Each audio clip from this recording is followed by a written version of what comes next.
Hello and welcome to That Man, and it's that time of year. That's right, it's that time of year once again when we start looking at my manga collection. That's right, and I'm really excited to show off what I've got. Now, I know a lot of people tend to just go, oh, this is my manga collection, and quickly go over it. I think my manga collection deserves a little bit more thorough.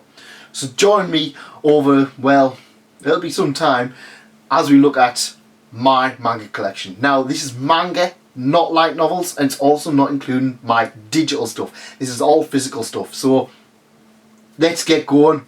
Enjoy yourself. That Man and his manga. The first series we're going to talk about is Barakamon by Satsuki Yoshino, and this is a very interesting slice of life story. I absolutely love this one. It's about a young calligrapher who's feeling a little bit down on his luck. He's not really getting the inspiration that he used to. So he moves to the country, an island, a very small island on the arse end of nowhere, I suppose. And this is really about him getting used to country life and also interacting with the oddball locals. Everyone's super nice, but everyone's all, set in their ways, and everybody knows everybody, and everybody gets everybody involved with everything that each other's doing. And with him being a bit of a social recluse, it's obviously a fish out of water story. This had a really fantastic anime adaptation, which I feel got a little bit more attention on, but I don't see many people even talking about this series. It's a huge shame. Honestly, I absolutely love this series. Well, I see that I love the first half of it. The second half, around volume 11 onwards, it kind of slows down and it kind of starts winding things up a bit. I wasn't quite as hooked with the second half, but maybe that was just because I was getting a little bit fatigued. When I picked up this, I believe volumes 1 to 15 were already out, and 16, 17 and 18 were still to be released. And I binged through the entire of this, and I loved, like I said, I loved the first half, and then it kind of, as it went on, I was kind of like, oh, well, but I would still 100% recommend this series if you want a really good slice of life title. It is one that I will always recommend when looking at slice of life titles, because it's just got a bit of everything. It's got a fun cast of characters. It's island life, so it's not exactly something that I would see hits with everybody. It's not something that you would see in every other series which takes place in a school, a high school, and you know the usual thing. Plus, obviously, it's got a fun small child, and series of fun small childs are always, I don't know, they're always that kind of special. We will talk about a few others like Yotsuba and Azumanga Daiyo in the near future. But Barakamon, I would really recommend checking this one out at some point. I know if you are interested in digital manga, this one does get released quite often, quite cheaply on digital. So it is one that I would recommend checking out at some point. Also by Satsuki Yoshino, we have Yushi Nuzukara, The Frog in the Well Does Not Know the Ocean. I only have a volume 1. I believe volume 2 is out, and this is actually a 2-part series. I'm not sure if it got cancelled or if it was just supposed to end. However, this is basically Barakamon 2.0. This is about a young manga author who is struggling to come with a new idea, and so goes to an island and essentially creates Barakamon. I really enjoyed Volume 1. I really enjoyed it. And then Volume 2 came out pretty much the month afterwards. I haven't had a chance to pick it up yet. But then I heard that it ended, and I was kind of like, I don't know. Whenever I hear a series has ended, it sometimes puts me off a little bit. But I will pick it up, and I might cover it with Barakamon. I really want to cover these series again, but that means rereading it all. And yeah, I don't know if I have the time to read an 18-point series yet again. We'll see. Next up, we have Uzaki-chan Wants to Hang Out, Story and Art by Take, released by 7 Seas, and I've hyped up this series quite a bit, and I know it got a little bit of drama.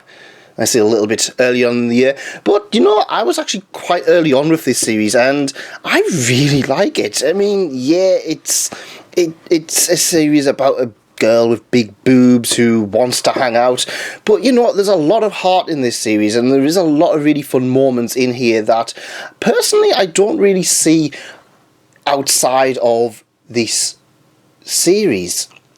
It's a fun title, and I would really recommend it if you want an ecchi slice of life. It does get really ecchi when it first starts off, however, as the series goes on, it does kind of winds itself down. I felt it was getting a little bit more and more heartwarming as the series went on. I don't know how far the anime went. I probably went to volumes 1 to 3, or maybe volume 4, which is actually out, I believe. I just haven't found it anywhere, and the one place I did find it was charging like £13 for it, when normally I pay like about £8 or £9 for a manga, and I'm not paying £4 more. But yeah, Uzaki-chan Wants to Hang Out. I would really recommend checking this one out if you want a slice of life title. Very different from Barakamon. If you want a slice of life ecchi title with about a young adult who is just wanting to hang out and is quite annoying when she does it, but there's a lot of heart and fun in there. She's a gamer girl, so you know, if you like games, you're probably going to have a lot of fun with that. Same with another title that I will be covering in a few minutes. Next up is Interspecies Reviewers, story by Amahara and art by Masha. Yes, this is another one that I feel got a lot of attention early on, but I don't see many people actually picking it up. That was quite interesting. I saw a lot of people very angry that the series got cancelled on Funimation, but I don't see many people actually buying the manga, which is quite strange. And this has got 4 volumes so far. I believe there's a 4.5 coming out, which is actually an anthology manga, which is going to be quite interesting to check out at some point. I really am very interested to see how that one turns out, but I like this series. At the end of the day, it's one of those ones where you know what you're getting into, really. It's a monster girl sex brothel series, and they go to the different brothels and they rate the monsters out of 10. And yeah, it's not going to be for everybody. It really isn't. But like I said, I get a lot of fun out of this one. It's actually quite funny, and there is a lot of really inventive stuff with it. There is a light novel, which will be, obviously I will cover that a little bit in the light novel manga collection that'll be, I might call it after this, I might not, but yeah, it's there is a light novel as well, which we will also cover, but you know, in Species Reviews, you kind of know what you're getting on the tin with this one, but it's one that, you know, I do really enjoy and I always have a lot of fun with, and it's one I will try and prioritise when I ever pick up a new series. Next up, we have the always fantastic Azumanga Daiyo Omnibus. I believe this is 4 volumes of Azumanga Daiyo, all combined into one glorious whole. And my god, this is a thick bad boy. But it is a really good series. Again, this is another one that I don't see many people actually own in their collection, which actually surprises me, because it's one that as soon as I mention this series, everybody seems to love it, and there seems to be a lot of really good nostalgia for it, but nobody seems to actually want it in their collection. A lot of people seem to prefer the individual volumes, which, you know, I actually do believe I have stored away. While I'm going to say this is my manga collection, I do believe I might have some other manga stored away, because I had titles such as Bobobo and Suikoden and Dot Hack, which I haven't seen the light of day for a long time. And I'm sure I had volumes 1 to 2 of the Azumanga Daiyo series. This is about a bunch of girls who, it's just fun high school stories. You know, I'm quite weird when it comes to a lot of these high school stories. I really don't like, and because I'm obviously quite a bit older and I can't identify with the characters, but it's funny because when I was really young, you could get a lot of an attachment to some of the younger characters. However, as you grow older, you soon become the teachers. Well, there's 2 teachers in here, and you start identifying with them because they're just sick of the life. And honestly, it's a hilarious series, and yeah, it's one that I would really recommend checking out. Yeah, Azumanga Daiyo, it was created by Kiyohiko Azuma, and obviously he went on to do Yotsuba. which is one of the few series that I would consider to be a masterpiece. But yeah, it is an absolute fantastic series and well worth checking out if you just want some fun slice of life shenanigans with a bunch of goofy characters, and it's just a load of fun. And I would recommend checking this one out if you can find it anywhere. I don't know if it's out of print or not. I think I paid like 12 quid for this, and I was just like, yeah, this is cheap, super cheap. It's just awkward because it doesn't go with anything else in the collection. It's a huge chunk of a thing, so it kind of sits on its own. But I love it. I really love this series. Next up, we have Raw Hero by Akira Hiromoto and published by Yen Press. So if you guys like Prison School, and there's a lot of people who do like Prison School, I was quite surprised at how many people seem to get into that over the last year or so. If you like Prison School, you're gonna have a lot of good time with Raw Hero. It's essentially Prison School meets superheroes, so that's right, you have no reason to be reading My Hero Academia once you've got this. I'm only joking. Raw Hero is currently, there's 3 volumes out over in English, and I believe it ended around volume 6 or volume 7. Sadly, it was cancelled. There seems to be a massive grudge against the creator of Prison School because of the ending of Prison School, and which always surprises me because I felt that Prison School ended in a very Prison School way. So this series tells a story about a young man who, well, he's just trying to get a job, and he'll do anything for a job. And one thing leads to another, and he manages to get a job essentially as a supervillain. There's a lot of twists and turns in this one, much like you would expect from Prison School, and there's a lot of very, very lewd images that push the limits of what you would expect in a manga.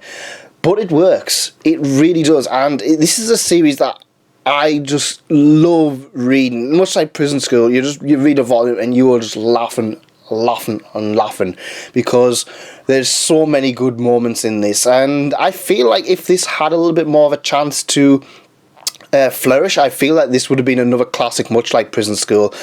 I think Prison School kind of got away with having the anime very early on in its life, so a lot of eyes were on that series. But yeah, this series is still a fantastic one, and I would recommend checking this one out if you liked Prison School.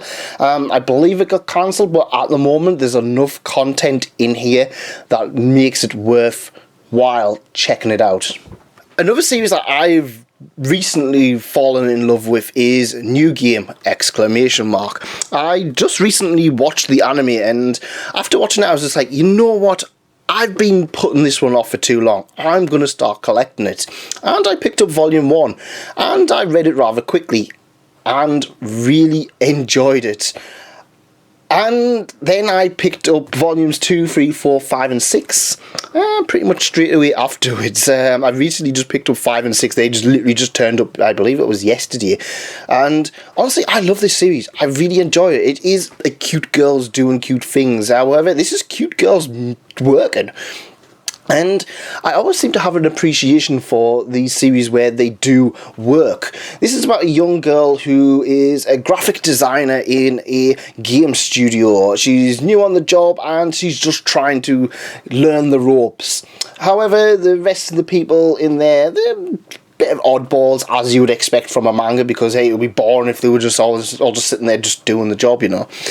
And that's what I think works with it. I mean, there is a lot of very Yuri-ish themes running in this series, as you can probably imagine from the covers. It looks very cutesy shoujo-ish, and I think that works for it. I feel that it is quite that stronger for it. It's a I call it 4-coma panel. It's kind of 4-coma but with a twist here. It's not like you can kind of just read 4 panels and then be done with the joke.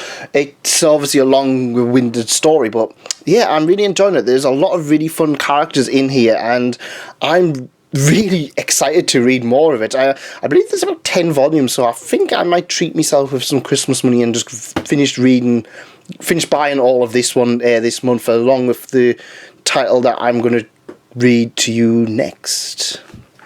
So next up we have Girls Last Tour. I've only got volume 1 and volume 2 because I've literally just started picking it up. And this is released by Yen Press. The creator is Suzumiku. I hope I pronounced that right. And this is a very interesting, bleak slice of life story, I would maybe call it. About two girls who are essentially travelling the remains of the end of the world, and there's a lot of interesting things about this. They're cold and hungry, and they're just looking for ways to survive. There's not really much action in this. It's not like a zombie apocalypse or anything like that. It's just two girls, different views on life, trying to survive, really. It's very interesting. It's one of those ones that I'm trying to keep a lot of I'm trying to keep away from spoilers from it. I kind of have an idea of how this is going to end, and that's kind of putting me off because I genuinely think, and I think from what I understand, it's going to be heartbreaking. If you read it, please don't spoil me, but yeah, I'm sure you guys are probably already aware of what is going to happen. And it's one of those ones that I just really got attached to this series as soon as I picked it up. I was really intrigued by the way the characters were designed, not just only designed, but the way the characters acted and how they had an outlook on life. I liked how, for example, one of them was trying to write a diary on their past experiences because they felt that, and collect books because they feel like this should be stuff that should survive, whereas the other one just considers books just to be fuel for fire. And I like that dynamic. I like that whole outlook where you might be best friends, but you're going to have different opinions on how to move forwards in life. And if it's at the end of the world, then I suppose, yeah, it's going to be interesting. Very interesting and sad. It feels very bleak, but very nice. Next up is a brand new title in my collection. I've literally just picked it up because I managed to get quite a bit of space, and the word masterpiece is thrown around quite often. In fact, there's probably going to hear it a few times from me in this particular video. But this one is actually called Aria the Masterpiece. Written and produced by Kozue Amano. Published by Tokyo Pop. Remember them? This is the only Tokyo Pop in my collection that, like I said, I can't find. Actually, no, there is some other Tokyo Pop ones, so we'll keep them for later on. And I genuinely don't have any idea what this series is about. I just looked at the cover, I saw it was beautiful. I have heard a lot of other people saying it is very comfy. If you, from what I understand, if you like Yotsuba or laid back camp, you're going to get a lot of good content out of Aria the Masterpiece. I don't know if this is just one volume or if it's 2 volumes, but I am in my collection, I'm just going to consider it as 1. But I'm really looking forward to checking it out. I believe there's about 7 or 8 volumes out over in Tokyo Pop. They're quite expensive as well. I thought it was quite expensive for the year, how thick it was, but it looks beautiful, and that helps really. Next up we have Delicious in Dungeon volumes 1 to 8 by Ryuko-Kui. This is a series that I absolutely love. I'm not gonna lie, I checked out the scans on this one a long time ago and I really wanted to read more of it. And I'm so glad that I actually made the effort. The scans years ago, I think there was like volumes 1 to 3. And this tells the story of a young party of adventurers who are exploring a dungeon. Running out of food, they come up with an idea of eating the monsters. And what we have is a very inventive dungeon crawling title, which is also a culinary title. Culinary? I don't know how to pronounce things. And it works. It surprisingly works. There's a lot of nice action in here, and there's a lot of adventure, there's a lot of mysterious intrigue, And there's a lot of fun characters. We have a party of 4 who all have different opinions. Some of them are kind of just like, oh, well, I don't really want to eat that, and I don't really want to be in this party, but I'm kind of forced to do this. And then there's others who are just kind of like, yeah, let's just eat everything we can. Well, let's just try everything while we're going down. And like I said, there's a lot of intrigue and mystery. The dungeon isn't exactly what it seems. And there's a lot of stuff to hook you to keep you wanting to read it. At first I was kind of unsure because I got to around volume 4 and volume 5 and they kind of resolved the initial problem. And after that it kind of feels like it drops off a little bit, but then it soon picks itself back up, introducing more characters, and it really works in that aspect. It kind of has this fun thing, a bit of a lull, and then it's good again. This is surprisingly popular. This is a really popular series that I don't hear many people talk about. When I was in Japan, this was like advertised all over the place, but there's no anime or anything for it, which is surprising. And I don't think anybody else I follow actually reads this one.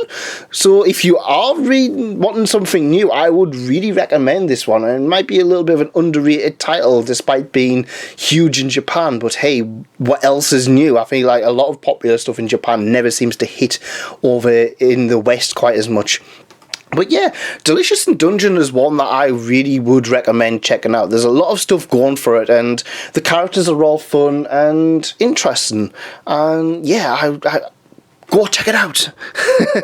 Moving on from Delicious in Dungeon is another title that I felt was advertised very similar. In fact, they've even got this whole same red border, and the characters look similar too. They look like they could sit in the same world. And this is Heterogenea Linguistico, an introduction to interspecies linguistics by Salt Ceno and published by Yen Press.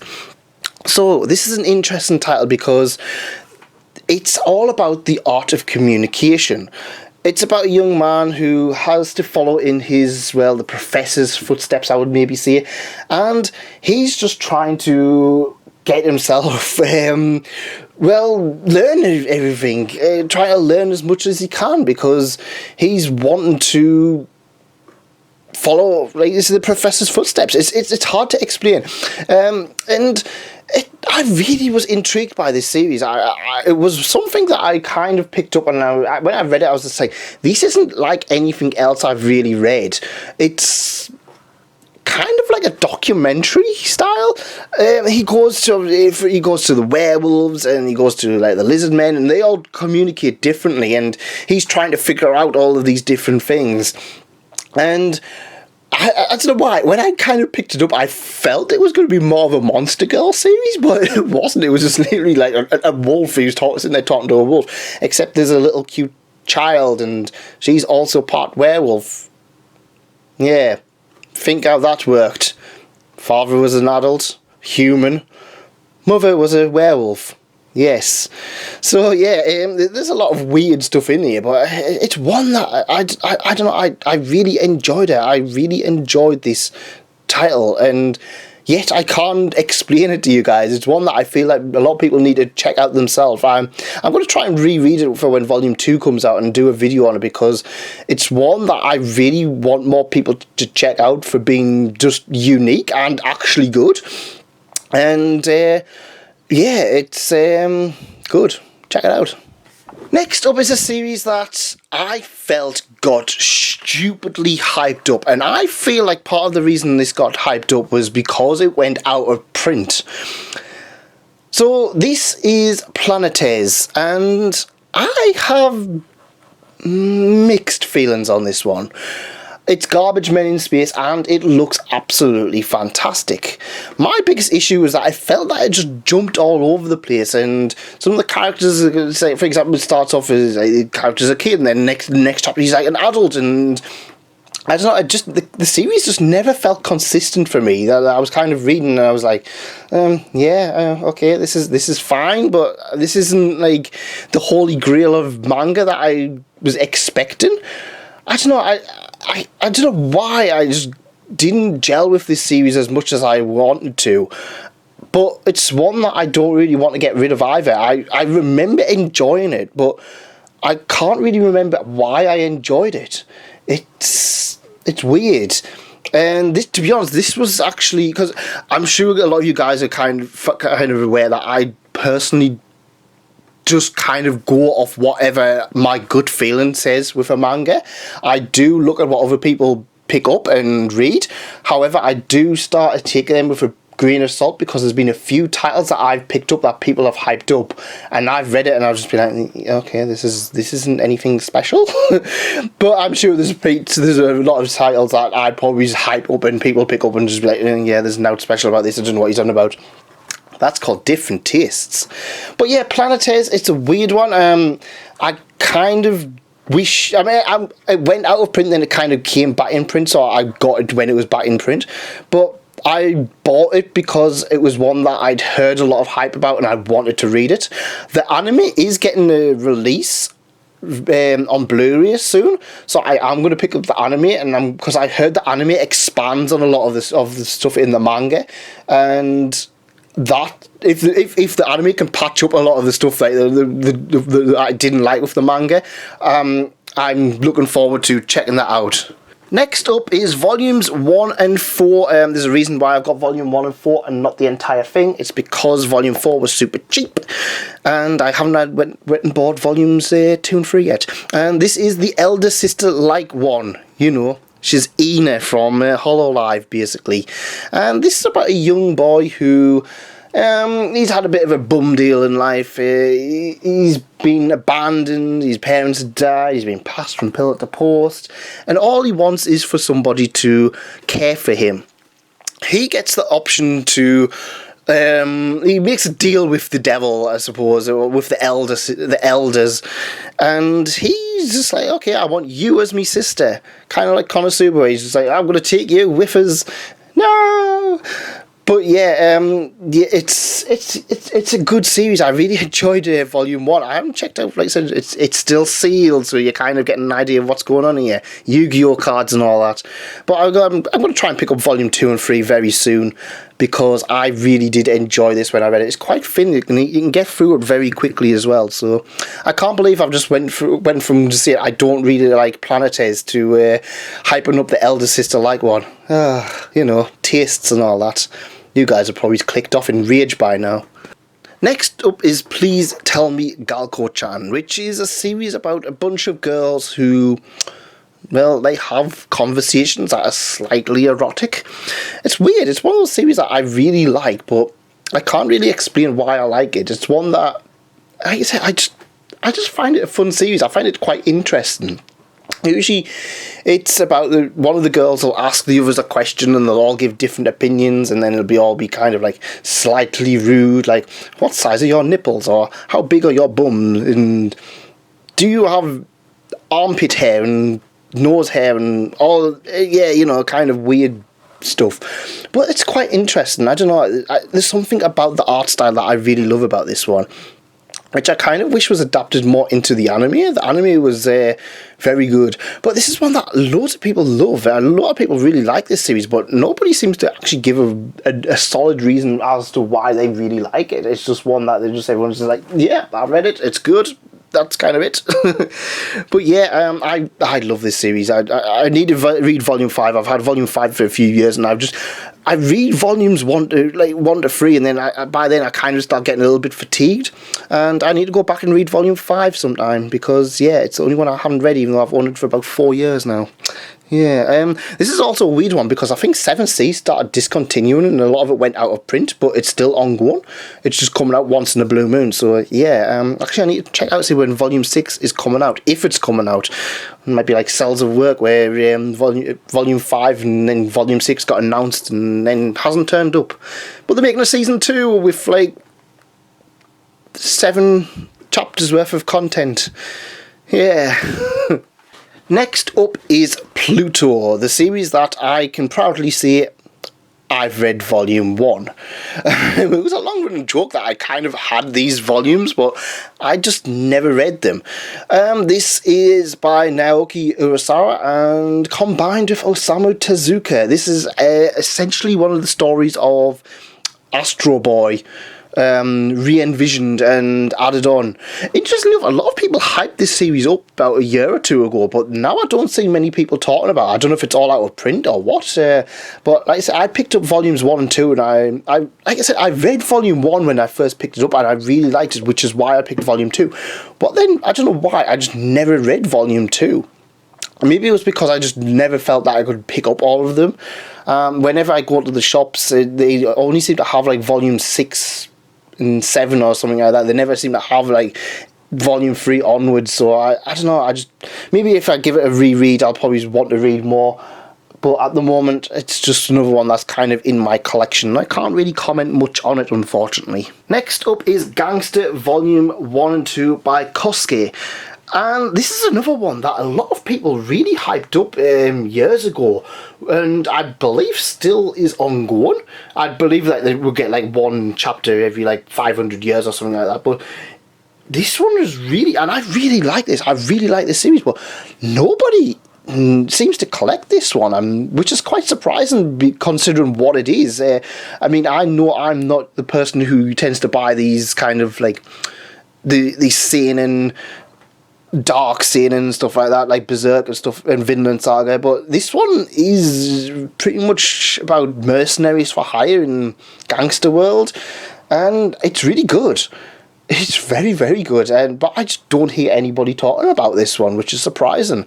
The last buzz I heard about gangster was when the creator was mentioned that they weren't making any money off, I think it was international sales, because everybody was just pirating it. So I think that's why I got volume 1, actually. I was just like, well, I'm going to just buy it now because someone's actually fighting piracy.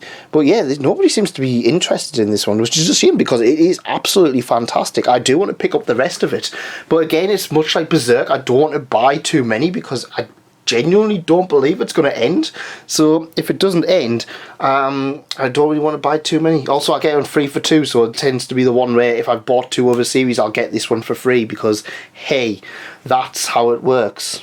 Next up is another series that I really, really want to buy more of, and I have read the entire thing. I've only got volume 1 of Cells at Work physically, but I've got all 5 digitally. And this is by Akane Shimizu, and this is about the cells at work in your body. Can you remember how my body works? And Osmosis Jones? Well, there's been plenty of people who will remind you that those things existed, because when this came out, that's all we heard about. Oh, can you remember Osmosis Jones? That came out 20 years ago and hasn't been relevant since. And yeah, this is about the cells in your body doing the day-to-day jobs. I really, really like this series, and I'm quite surprised. Again, this is another one that I don't see many people talking about. The anime was massive. It was 2-3 years ago, and even whenever I cover this series, I've done the Cells at Work and Cells at Work spin-offs. Everyone seems to just be like so happy that people are talking about it, but then it's weird. This is one of the things that happens with anime. Something gets popular and then it doesn't have a season 2 for a long time, and then everyone forgets about it. But there's still that dedicated fan base, like Yuri on Ice. Yuri on Ice was like stupidly popular, and then kind of just like once it ended a few months later, it kind of faded away, and then they released it in Blu-ray and complained it didn't get any sales because everybody had just pirated it and didn't want to buy it. And then the movie trailer came out about a week or 2 ago and everyone was talking about it again. But yeah, Cells at Work is a really good series. I would really recommend picking it up if you want a good action shonen-y seinen title. I will be covering Cells at Work Black once I get around to it in the pile. But yeah, it's a good series. I would really recommend checking Cells at Work out at some point. There's only 5 volumes. There might be a volume 6, but we don't know. Next up is Spirit Circle Volume 1 and Volume 2. I'm not going to lie, I thought this was a spin-off from Dragon Maid when I bought this. I believe it's the same author who did Lucifer and the Biscuit Hammer. This is another one that I read Volume 1 of and I really enjoyed it, and then just didn't buy anymore and didn't read anymore. In fact, I've had Volume 2 since about April and I've not read it. But what I did read was fantastic. I really enjoyed this one. I actually wanted to do a video on this particular series once I bought it all, and I believe there's only 6 volumes. In fact, I can tell you the reason why I didn't read more of it is because Volume 3 and I think Volume 4 I couldn't find for love nor money. And I was just like, well, I'm not paying £20 for more volumes. Because they were in stock when I bought Volume 1 and Volume 2, I believe. So, and I never went back to it. So it just went on the shelf and kind of got packed away. But yeah, it's a decent series. I really enjoyed what I read of Volume 1. Next up is Miruku-Chan. This is only Volume 1 has been released so far by Yen Press, and this is interesting. This is about a young girl who sees dead bodies. And that's about it. It's a young girl who sees monsters, she sees dead bodies, and she gets really, really scared, but she has to try and not show it off because they might try and murder her or spook her even further. There's a lot of interesting parts with this one. I was quite invested in this, but it was quite short. I am going to do a full video on this, so I don't want to get too bogged down in this one. And yeah, but I would recommend checking it out. Next up is Wotakoi, Love is Hard for Otaku, written by Fujita. This is, I believe it's called a josei. This is two nerdy adults who she keeps getting dumped because as soon as they find out she's an otaku, they're just like, no, I don't want anything to do with that. And he's the childhood friend who has always been a good friend to her. And then they kind of decide to get together. And yeah, I like this series. This is one that, again, I picked up not long ago. I read Volume 1 digitally and I picked up Volume 1 physically because I wanted to read more of it. And everyone who in my last haul was just like, yeah, he's got Wotakoi. But yeah, I am looking forward to reading more of it. I did just recently read Volume 1 and it felt like it took ages. I believe it's 2 in 1. For this, I'm only going to consider it as one when I'm counting these, though. But yeah, it's a really good series. Go check it out. Next up is a series that, wow, this is probably, actually this is the second largest series I own in my collection, and that is Eyeshield 21. And I've had these for a long time. As you can probably imagine, they are yellowed beyond belief, but hey, you only care about the spine and the cover, really, don't you? But yeah, Eyeshield 21 is probably the only Shonen Jump sports manga that I would say I really love. I like Slam Dunk. As well, but yeah, I don't know. I don't know. This felt like it became the pinnacle of a Shonen Jump sports manga that I feel like nothing else has really managed to hit. It tells the story of a young boy named Sena Kobayashi who, well, he just runs away. He's always run away. Whenever conflict happens, he flees. And for that, he has been bullied. He has been bullied his entire life. And he's learned how to run. Of course, being a shonen, that gives him super speed. And so the demonic captain of the Daemon Devilbats, an American football club, has now got his sights on him. Story by Richiro Inagaki, who also wrote Dr. Stone, and art by Yusuke Murata, who is also well known for One Punch Man.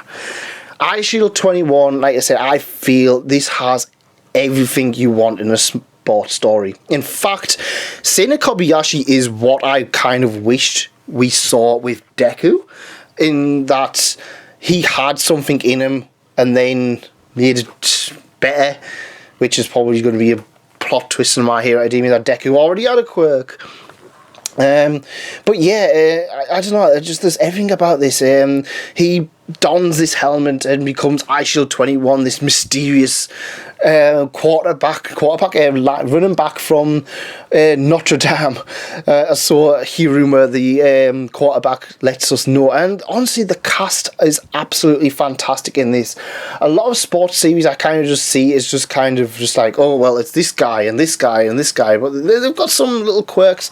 But I mean, this just feels like it takes everything from what you would expect from tropes from a high school series. The main character's a wimp. the one of the quarterbacks is he's just huge. He's got a head like a chestnut. There's bullies who are also joining the team. There's a tiny little short guy who just super powerful. The nerdy guy who's no good at sports. He actually has an entire arc, and it's really good how they kind of work him out. But all of the characters are just so likable, and this is what made me love this series, and this is why I actually keep it in my collection, because years ago I had Hunter x Hunter, I had Bleach, I had Naruto, and I had many other Shonen Jump series, but I got rid of them except for Eyeshield 21 and, well, One Piece, because that's a different kettle of fish. But yeah, it's just such a good series. I would really recommend checking this one out. And of course, it doesn't have a it's not on the Shonen Jump app, so there's literally no reason for me to get rid of it. I believe it's pretty much all out of print now. Years ago, I got lucky, and because I had volume 1 to 20, I think, and I just went back and just bought every single one that I was missing for like £1 each or £2 each. I think apart from volume 27, which was about £50. And I was just like, I don't want to pay that much. But then I was like, but I'm getting like 30 other volumes for like £1 each. I can't complain about one. That's going to balance it all out.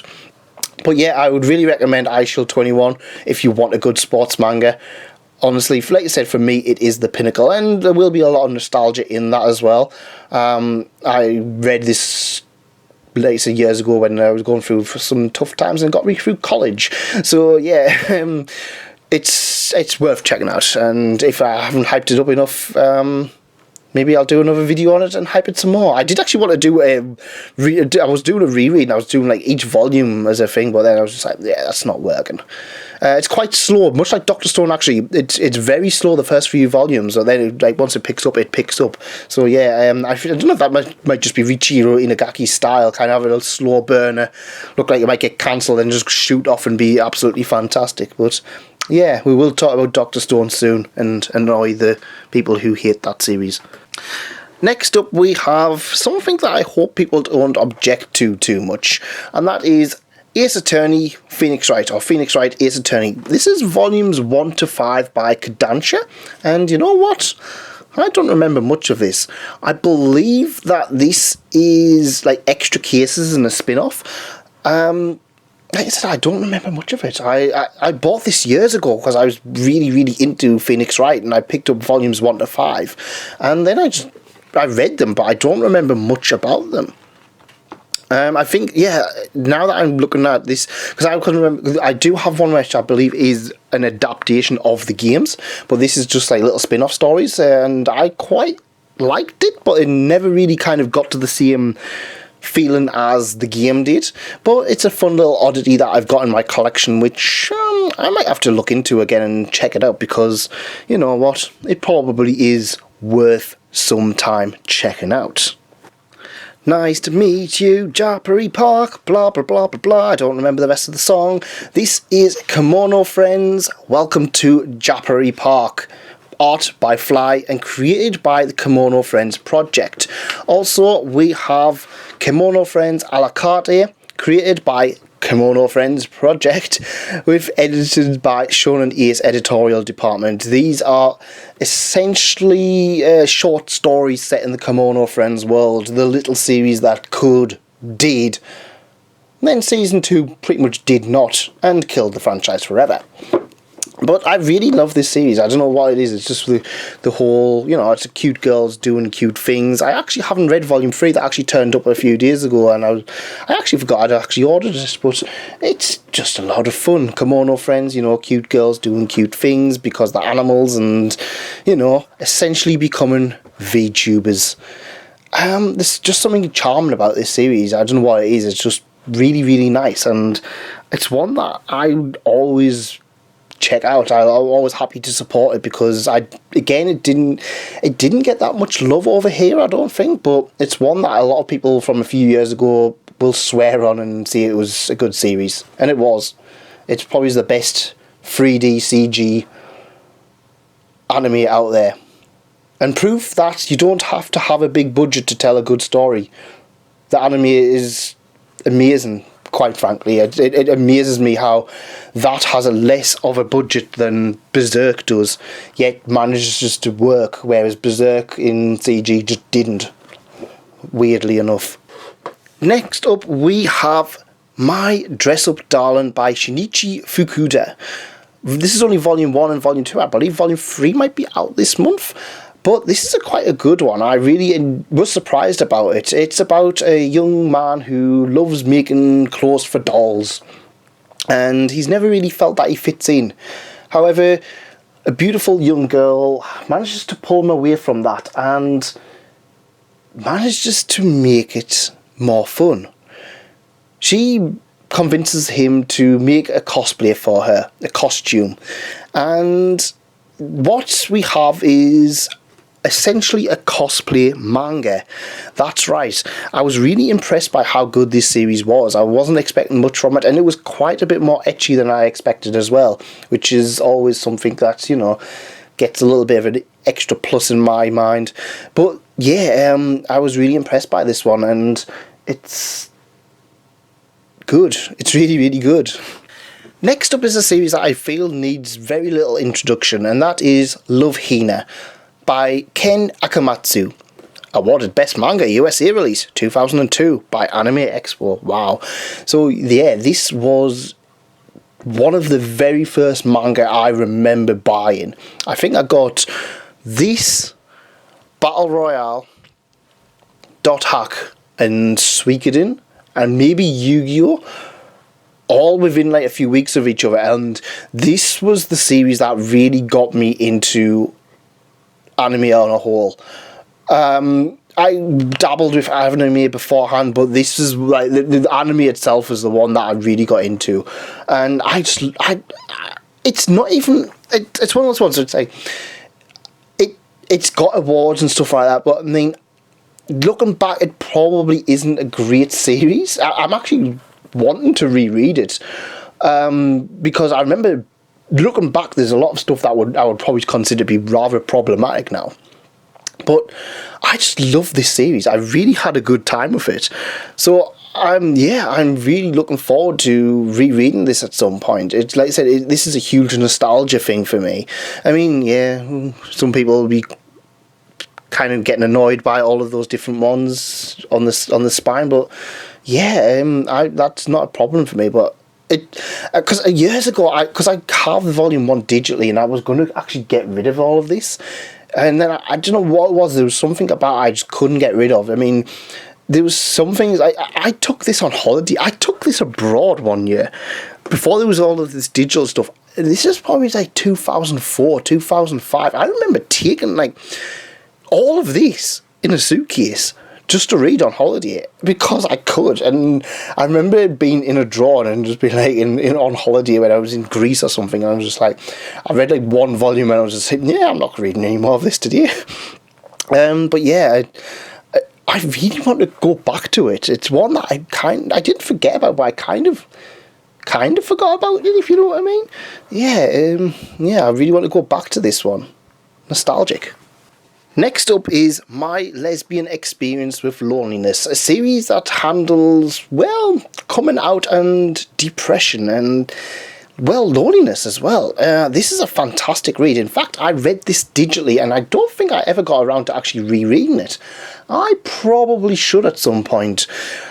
This one was really good, and as you can imagine, I had to censor the cover because, YouTube.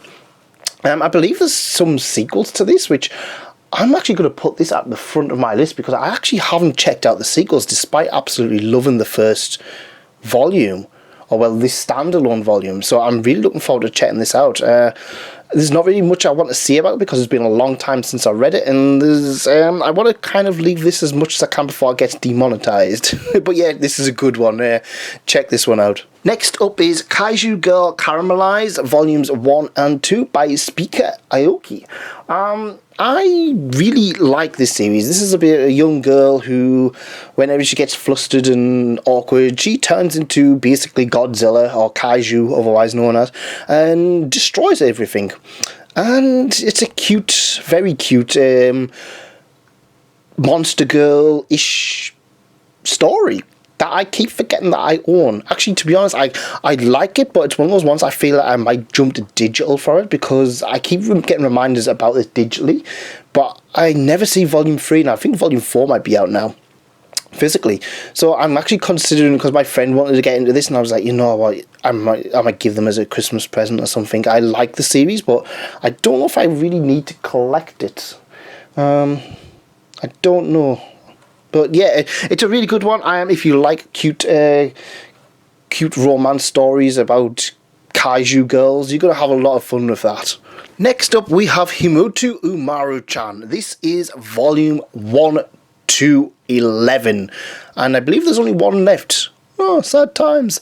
I really like this series. This is actually one of the ones that got me back into collecting, and it actually got me into appreciating how series look when they're all uniform and only have a little bit of difference. I don't know what it is. There's something about that look satisfies me.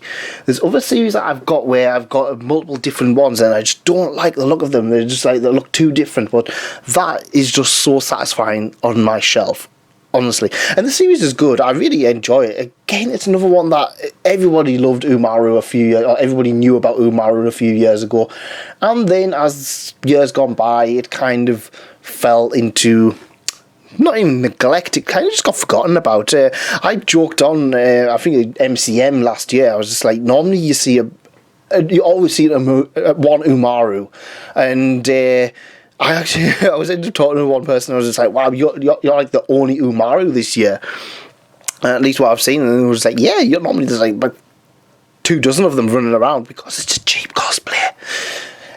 But yeah, it just seemed to kind of fade away. I don't know if it's because a lot of people who identified as Umaru kind of grew up or what, but yeah, it's just one that you don't see as much. But I love this series. It's just it's a very fun title. In fact, it's a fun title about an annoying little brat that you just want to choke slam at some point. But she's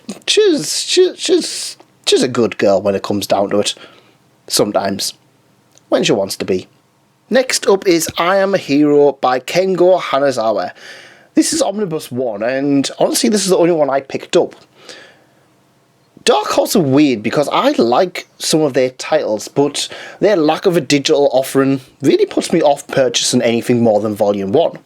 I Am a Hero is one that a lot of people hyped up. A lot of people recommended to me. And I read Volume 1 and I thought it was pretty okay. I didn't think it was anything fantastic, but I felt that I was just getting into it, and then had to buy Volume 2, and then people started seeing they went out of print. And you know what? I shelved it. I was just like, you know what? I didn't enjoy Volume 1 enough to warrant running around, jumping through hoops because of Dark Horse, because they can't be bothered to give a proper platform to release stuff on. Everybody else has managed to do digital stuff. Dark Horse haven't. So that puts me off picking up any more of I Am a Hero. Which is a shame, because like I said, it was just starting to get good, but wasn't good enough for me to justify taking up tons of space to buy it. I do really need to get rid of this one. It might be worth a lot now. Probably not, it's Omnibus 1. Next up, we have the Phoenix Wright files and the Miles Edgeworth files. More Phoenix Wright stuff. Again, I don't really remember. I think this is more based on the actual content, and I remember, I think it might be this might be the Omnibus stuff, or this is one where it's just random, like, different little short stories by different artists, which is fine. It's just not, so I just remember being kind of like, oh, I didn't really like this when I read it, and I was just like, yeah, I don't know why it's still, some of the stuff that we're covering now is stuff that I kind of have in my collection, but I'm not really fussed about being in my collection. I just haven't had the chance to get rid of them. But yeah, it's another one that it's a good it's a Phoenix Wright. If you like Phoenix Wright, you're probably going to get a little bit more content out of this. Next up is Geoschool Road Volume 1 and Volume 2. I really thought this series was funny. This is about a young girl who is just trying to get to school, and all of these weird things start happening to her on her route to school. It might be that she's got to climb over walls, or like I said, explosions. every school journey is something unique. This is an interesting one because this is one that I really enjoyed Volume 1 and Volume 2. And then I stopped buying them because I kind of ran out of space. And then I got more space and then just never went back. I do own them digitally, so I do plan on picking up the rest of the volumes digitally. But yeah, I still haven't gotten rid of Volume 1 and Volume 2 yet. So it's still in my physical collection for you guys to see. Ah, you guys. Next up is a series that, oh god, I got this for so cheap.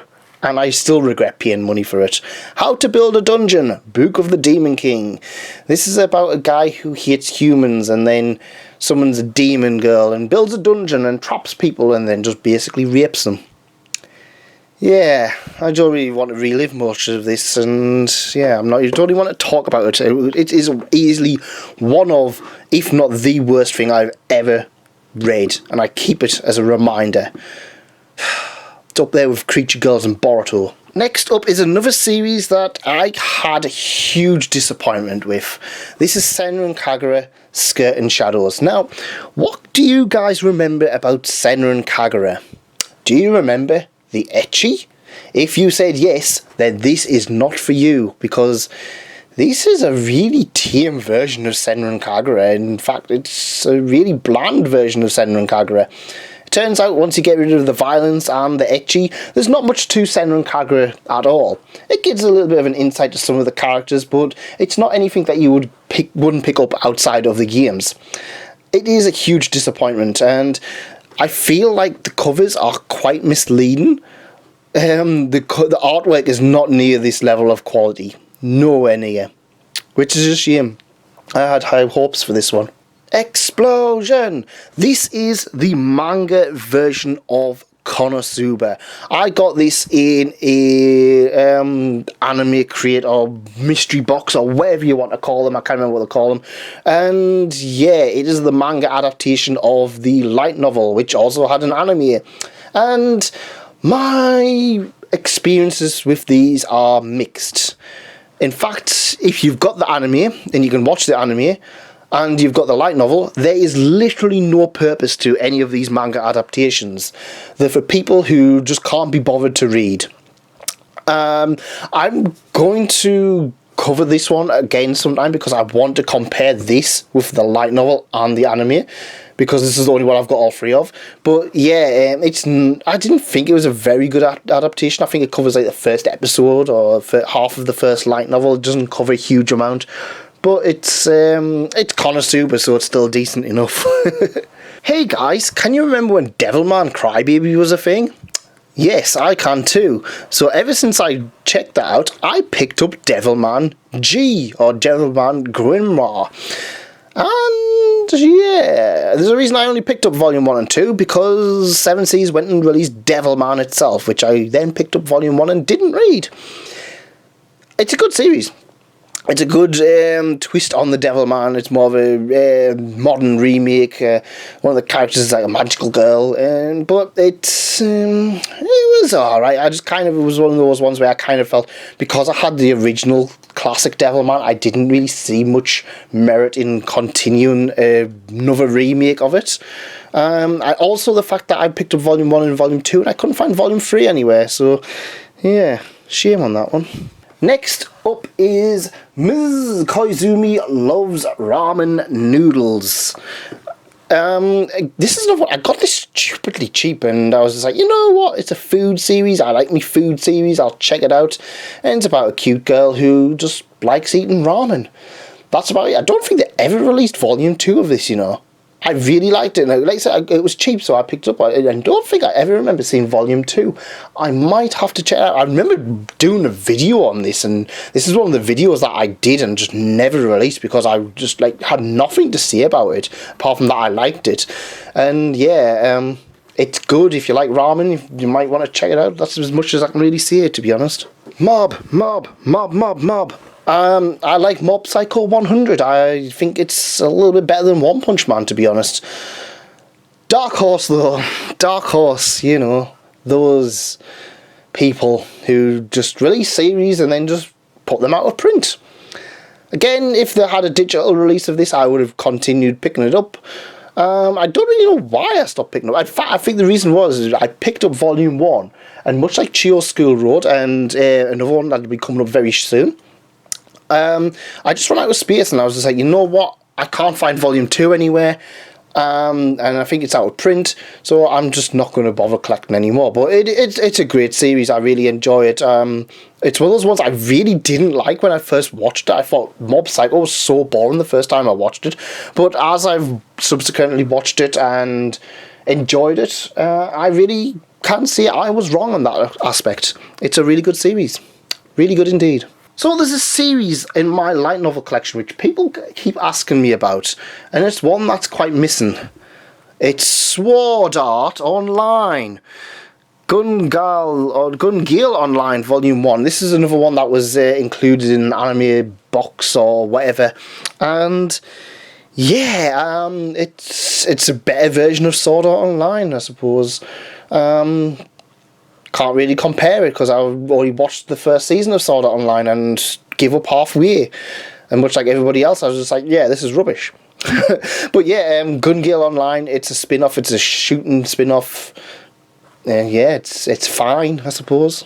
I should probably mention a lot of these ones I'm quickly just going over. These are not necessarily ones I consider truly part of my collection. They're just kind of in storage, so I'll just pull them out. Next up is Dragon Quest Monsters Volume 1. This is a Dragon Quest spin-off and a spin-off of the Dragon Quest Monsters, so a spin-off of a spin-off. I like Dragon Quest a lot, and I picked up Volume 1, and much like a lot of the other titles here, I just couldn't find Volume 2 anywhere. I still can't find Volume 2 anywhere. I quite enjoyed this. It was like a kiddie version of a spin-off, and it was alright. It wasn't anything special. If you like Dragon Quest, if you love Dragon Quest, you might get a bit more mileage out of it. But despite me adoring the game franchise, I didn't really enjoy this enough to really rush to try and find anything else, and it soon went into storage. Next up is School Live, or School Live, which I believe has just recently ended. I'm not 100% sure. I like this series. I really enjoyed the anime. It's actually an anime that I really enjoyed, but I just can't bear myself to watch it again. The dog. Oh, God, the dog. Anything of a dog dying I can't watch. But the dog isn't really a thing in the manga. There's a few things different. I actually quite liked this one. It was one that I really wanted to check out more of, but I just never ever saw a volume to pick up to buy, and then it kind of got forgotten and, well, just went into storage. It's about the zombie apocalypse, and this girl just thinks that everything's all fine because she's that damaged. She's just like, oh yeah, it's a lovely day. Everything's all happy and Larry, and everyone's just like, yeah, there's a zombie apocalypse going on, but we can't tell you because you're going to have trauma.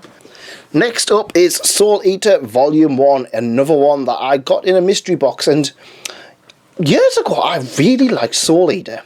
I liked the first half of it, and then I watched the anime and thought the second half was a load of crap. I later found out that it was an anime-only ending. And I had full intentions of reading this one. Full intentions. But I never did. I read Volume 1 and I was like, yeah, that's fine. Never went back to it.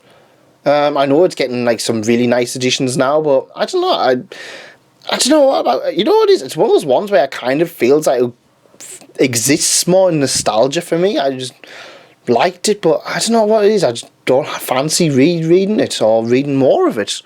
I don't know if it's out digitally. I maybe need to have a look and see if there's a decent digital. The problem is as well, there's like 40 volumes or something as well, which to me instantly puts us off because I don't really want to have huge shelves just full of one series.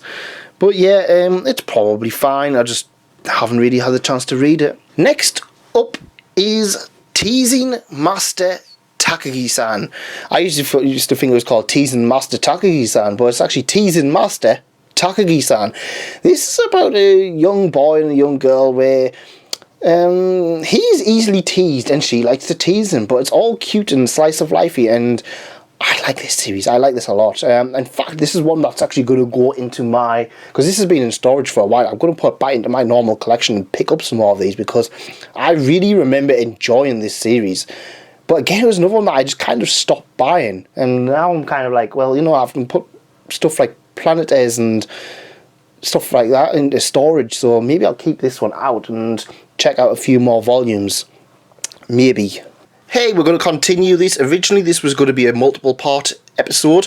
However, I thought, you know what? It's a manga collection. We'll just get it all done and dusted in one day. Next up, we have In This Corner of the World. This is an absolutely beautiful story that I don't hear enough people talking about. This is a story about a young woman who is essentially... it's basically a little small corner of Japan. She's getting married off, and she's going to live in this little small town. And it's interesting because this takes place up to and including the bombing of Hiroshima. She lives just outside of Hiroshima. Her family are in Hiroshima. And it's one of those series where it's a series, well, it's one of those titles that where it's like you know what's going to happen. However, the way it's played off is remarkably well. There was an absolutely fantastic movie, which I don't feel gets enough credit. This is an absolutely fantastic series that I would recommend anybody checking out if they want something slightly different. It's one that I'm really happy to have in my collection, and one that I really want to reread again. It's I bought this a few years ago when I think as soon as they released it, I bought this one. Then I kind of just had it on my shelf, and then I was just like, I'll pick it up at one point, and yeah, it took me a while to actually do that. But it is one that I would recommend checking out if you like something a little bit different. Next up is The Maiden Railways by Asumiko Nakamura. Now, this was released by Denpa, and it was rather interesting. This is a standalone story, or josei, and it's about love connecting all these different people, and there's a bit of a train motif going on. I really like this, and this is what I actually really wanted to cover as a separate video. However, to be honest, it was one of those ones where as much as I like it, there wasn't enough really to talk about that I felt was interesting enough for people to want to watch the video. However, don't let that put you off. I would really recommend checking this one out. It's a really, really nice volume. In fact, this was one of the things that really made me like Denpa's content, because it's a really, really nice volume indeed, and all of the stories are really heartwarming and beautiful in a way. I would really recommend checking this one out if you want to try something a little bit different, if you want some really nice love stories that you might not experience somewhere else. Next up, we have Kino's Journey, The Beautiful World, Volume 1. Now, I've only picked up one volume of this particular series, and the reason being is that, well, I'm still hoping for a light novel release. I'm not going to lie, I actually did a video that I haven't actually released, in which I said the series that I want the most to, that I want to read, and Kino's Journey is probably number one with a bullet, and especially the light novel. It's a huge shame that we don't have it, but I picked this up just to kind of have a bit of a support of saying, yeah, you know, I want to have this series released in some form. If we get somebody turn around and say, yeah, Kino's Journey is never going to come, it's 22 volumes, it's not worth us releasing it, then I'll probably just go out and buy the rest of these. But at the moment, no, I think I did do a video on this as well. It's a fantastic series. If you like Wandering Witch, you're going to enjoy Kino's Journey. Or if you like Kino's Journey, you're probably going to enjoy Wandering Witch. It's one of those series that's kind of a young traveller, and they experience different things on the road, and it's rather intriguing and a little bit soul searching. I really like the way that this series was worked and portrayed. It was a really fantastic one. I'm really tempted to buy more of the manga, but I'm kind of like, I don't want to buy too much of the manga because the space for the manga will take up where the light novel's going to go, and if I get the light novel, I probably wouldn't want to sell the manga. But it's still a really nice volume. A lot of Vertical Comics releases are really nice. I really appreciate what they do in terms of releases. I don't buy many of their stuff, but I seem to like every single one that they do release. Next up is a series that I've had my eye on for quite some time, and that is Mobile Suit Gundam Thunderbolts. Now, I did pick up Mobile Suit Gundam, The Origins. That will probably be something very late on in this video that we'll cover. However, since then, I haven't really done much else with Gundam. I tell a lie, I buy pretty much all of the Gundam stuff. I bought Volume 1 and I bought Volume 12. The reason I bought Volume 12 is because Volume 12 was like £3 on Amazon at one point. So I was just like, you know what, if I'm going to start collecting these, I'm going to have to start buying. I'm going to buy the Volume 12. And you know what? I didn't buy anything further. That's right. I just bought Volume 1 and 12. I read Volume 1 and was like, yeah, I really like this, and just never went back.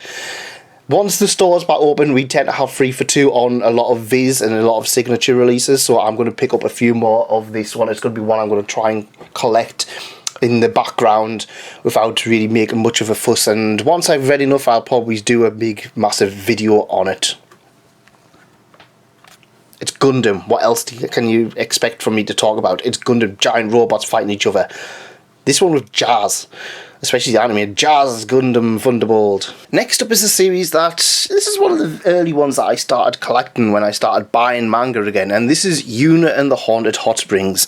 Now I have volumes 1 to 9, and this is an ecchi Shonen Jump manga, which was released by, well, Ghost Chip over here, 7 Seas, because it was too extreme for Shonen Jump. At least it was back then. I'm fairly sure that we're probably going to see some of the more ecchi stuff recently from Shonen Jump, probably just released by them. They seem to have changed things up a little bit.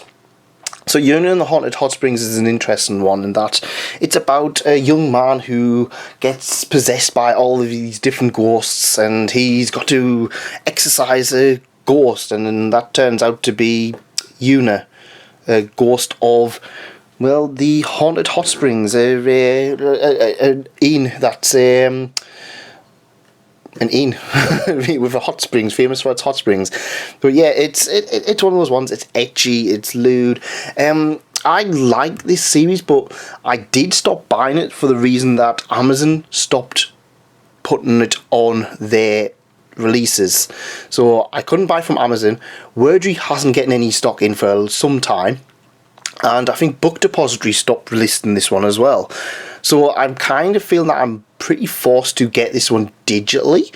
I think there's about 23 volumes. That was another thing as well. I was kind of like, it's one of those series that I'm liking, but I wasn't loving it. I was kind of like, when I was reading it, I was just like, oh, this is okay. And then I was kind of like, yeah, but it's now fantastic. And I kind of felt I was just buying it. So I'm kind of like, do I want to justify having the space for another 13 volumes? That's like another 4 series for me. Yeah, I'm not 100% sure at the moment. But I might cover it again. I keep promising people, I'm saying I'm going to cover the Yuna and the Haunted Hot Springs. That was the very first video I did for manga, Yuna and the Haunted Hot Springs. And I do want to go back and cover it again, but I don't know what it is. There's something about this series I just kind of like, I find very difficult to talk about. It's not bad. It's just, the problem is, what I find is that some of these series is that because they're ecchi, it's very difficult to talk about them on YouTube. So I want to go all out on this series, but I'm kind of being restrained by the fact that I don't want to spend days and days and days working on a video just to get nothing back from it. This happened with a few of my other ones where I've done 100%. People love them. I get huge amounts of watch time, but because I can't get anything back from it, it kind of just sits there and is forgotten about in a few weeks.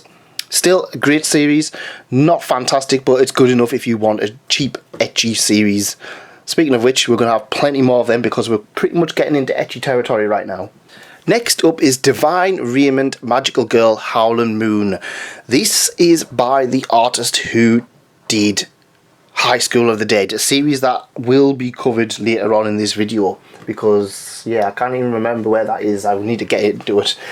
But this is an interesting one in that I see it's interesting. There's nothing really. It's a magical girl ecchi series.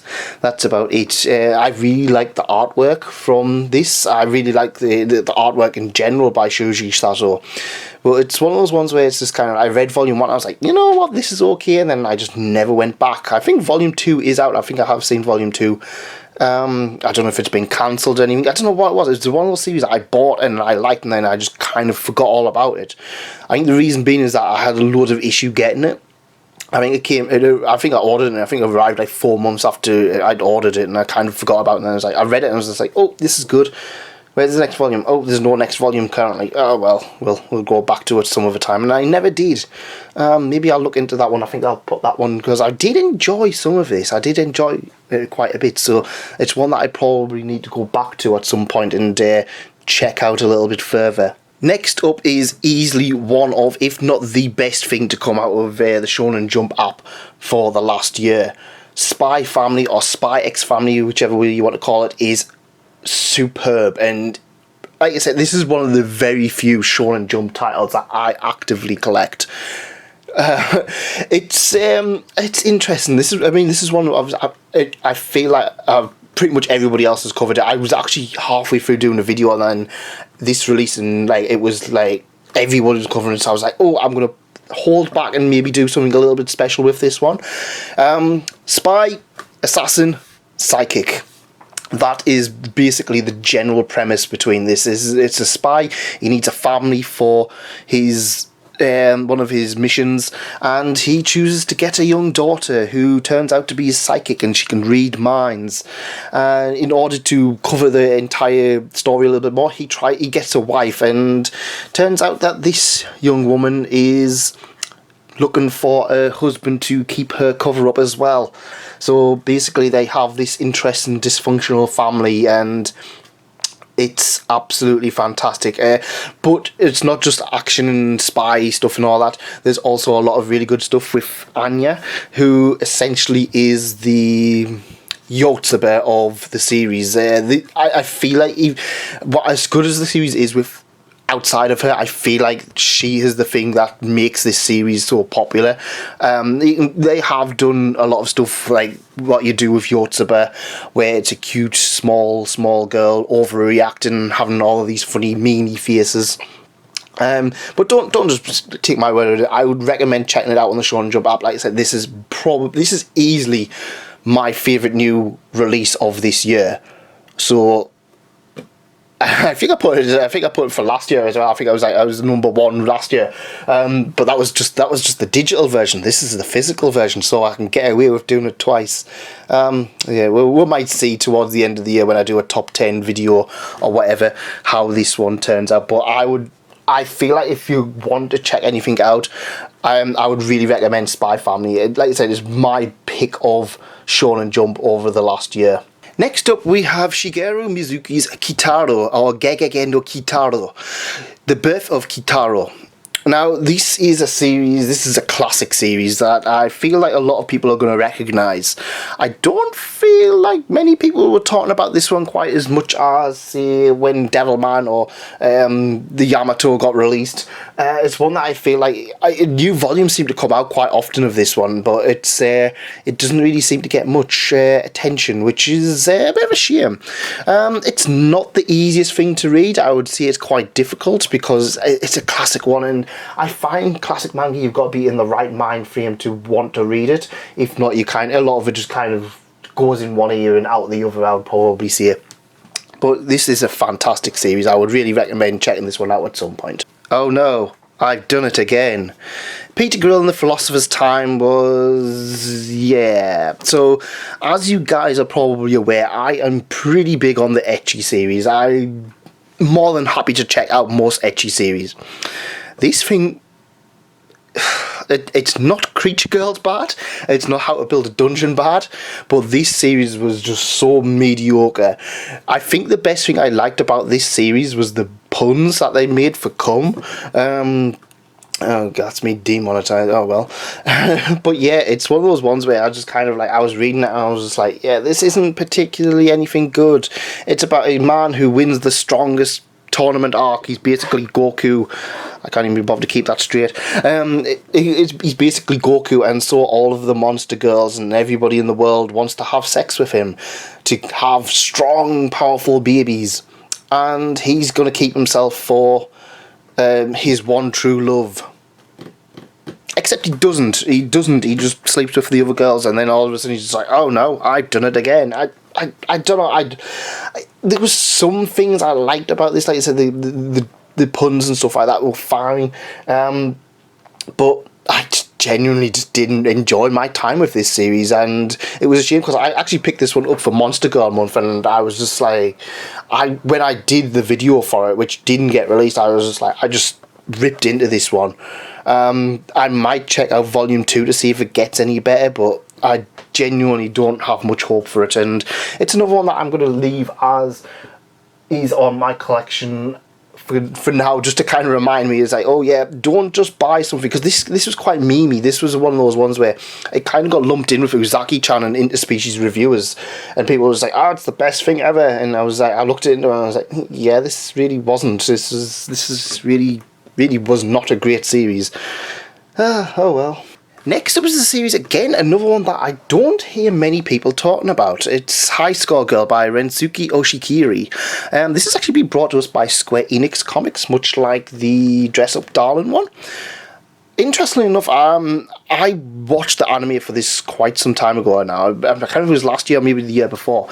And I was just like, oh, well, I want to check it out and see if it's actually worth the manga. And you know what? I really enjoyed the manga for it. I loved Volume 1. And then I picked up Volume 2 and 3 and didn't read it for some time. And then I just binged it all in one night. This is about a young boy who starts making friends with a young girl. She's a sheltered girl, she's a rich girl, and the family's just like, oh, do your studies, because of course it's like, rich, you gotta take on our lineage and take up the family, but all she wants to do is she wants to play arcade games. And this is, if you've had an arcade, or if you have memories of going to an arcade and playing Street Fighter or King of Fighters or whichever, you're going to get a lot of really good content out of this. It's one that I think is going to hit a certain generation very much on the nose. I feel like if you grew up with a free Xbox 360 or Nintendo Wii, that was like your first console, you may not get quite the same experience as other people do. But if you remember titles like I said, Street Fighter, Neo, anything Neo Geo, there's very much, and Sega, stuff like that, you're gonna get a good time out of High Score Girl. Next up is a series that, if you guys are not aware of my love for this series by now, you're probably quite new. Welcome to the channel. Subscribe. This is Laid Back Camp, and this is another series that, much like you and the Haunted Hot Springs, I have been planning stuff for this for quite some time. I'm just waiting for it to snow so I can get out and just go, oh, it's snowing, I can't go camping. This is about two young girls who go camping. They love going winter camping, and they love eating food while going camping, and it's very peaceful and relaxing. And one of the things that I have found a huge detachment for over the last few years is relaxing manga that I can pick up and just read and just be like, feel so relaxed after reading it. Laid Back Camp is one that I absolutely love. This is one of the conversations I had with somebody else recently. It's like they were saying, if you had to sell a lot of your manga, what would you sell? And I was just like, you know what, this is one of the ones I would keep. There's a lot of manga I've got that, if push come to shove, if I had to quickly move and had to get rid of all, like, loads of stuff, I would sell like that. This one and a few others I would definitely keep, because it is that good. It is easily in my top 5 manga of all time. And I can understand that would be a controversial statement, but yeah, it is my favourite seinen manga. And we are going to look at another seinen manga in a minute or two, which is also fantastic, but this is easily my favourite seinen manga. Speaking of manga that I absolutely adore, we once again come back to Yotsuba, and this series is another one. I honestly love this series so much, and I didn't expect to. By the same creator as Azumanga Daiyo, this tells the story of a young girl who has moved from all the way to the left, and is in a brand new city. She doesn't really know anything in the way of the world, and these are just her general experiences around things. It's relaxing, it's pretty darn hilarious, and it just manages to hit pretty much all of the right sweet spots you want when you want a relaxing manga. I'm not gonna lie, if anybody doesn't like Yotsuba, I don't really consider their opinion valid. But no, it's just one of those ones. Again, which like Laid Back Camp, it's definitely in my top 5 easily, top 5 manga of all time. It's one of those ones where once you get into it, I don't know anybody who genuinely doesn't like this series, and it's quite surprising. It won multiple awards, and it's just one of those ones like you just wouldn't expect much from this series. However, it managed to be absolutely fantastic, and while the artwork is quite crude at the beginning, it does end up being some of the most beautiful volumes that I've ever seen in a manga. The artwork just ends up being absolutely fantastic, and I think that's quite hard to dispute, really. It's one of those ones where it's been going on for about 20 years now, so you can see the improvement over time on the artist's work, and it's just one of those ones it's one of those ones you can read and you can just enjoy and have a smile on your face while you're enjoying it. It is the embodiment of a cure for depression. I would probably say a cure for depression is Yotsuba, easily. Next up is another series that I absolutely adore. I feel like I've kind of had a lot of my very top series all after another here, and this is Golden Kamuy. Now, if you guys like seinen, and when I say seinen, I mean the standard definition for seinen, as in a action, bloody, gory series, Golden Kamuy is for you. It is the perfect seinen. The artwork is absolutely fantastic. The story is intriguing while also being ridiculous, but very, very gory.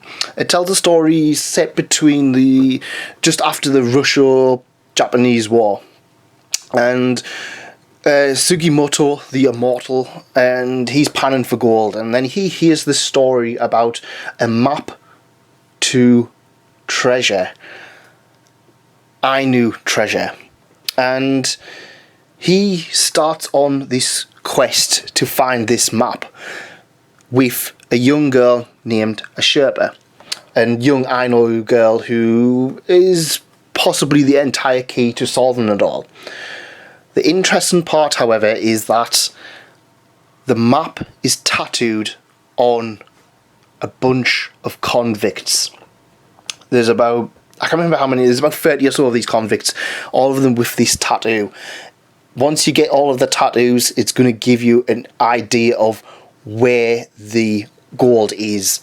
And that's what I think that makes this series so interesting, is that you not only have this ex-soldier trying to find it, but you also get, obviously, you get all these different parties. You get people, like, you get other regiments of soldiers who corrupt who are trying to find it. You get the government trying to find it. You even have the prisoners themselves teaming up to try and find this gold, this map, and they're skinning each other, they're killing each other over it. It is a perfect seinen title, and if you want a darker title, there's a lot of interesting stuff. There's a lot of stuff because it's based on facts. Because there's a lot of stuff based on fact. It's not like in a fantasy world or anything like that. There's a lot of stuff from here that links into actual history.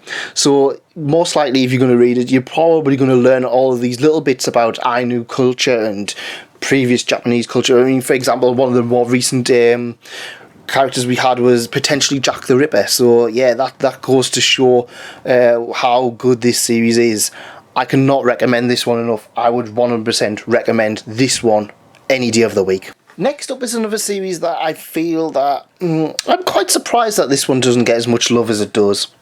It's not unpopular by any means, but considering the popularity of their other series, this one I feel gets thrown under the radar quite a bit. This is by Hiromu Arakawa, the same creator as Full Metal Alchemist, and it's called Silver Spoon, as evident from the title.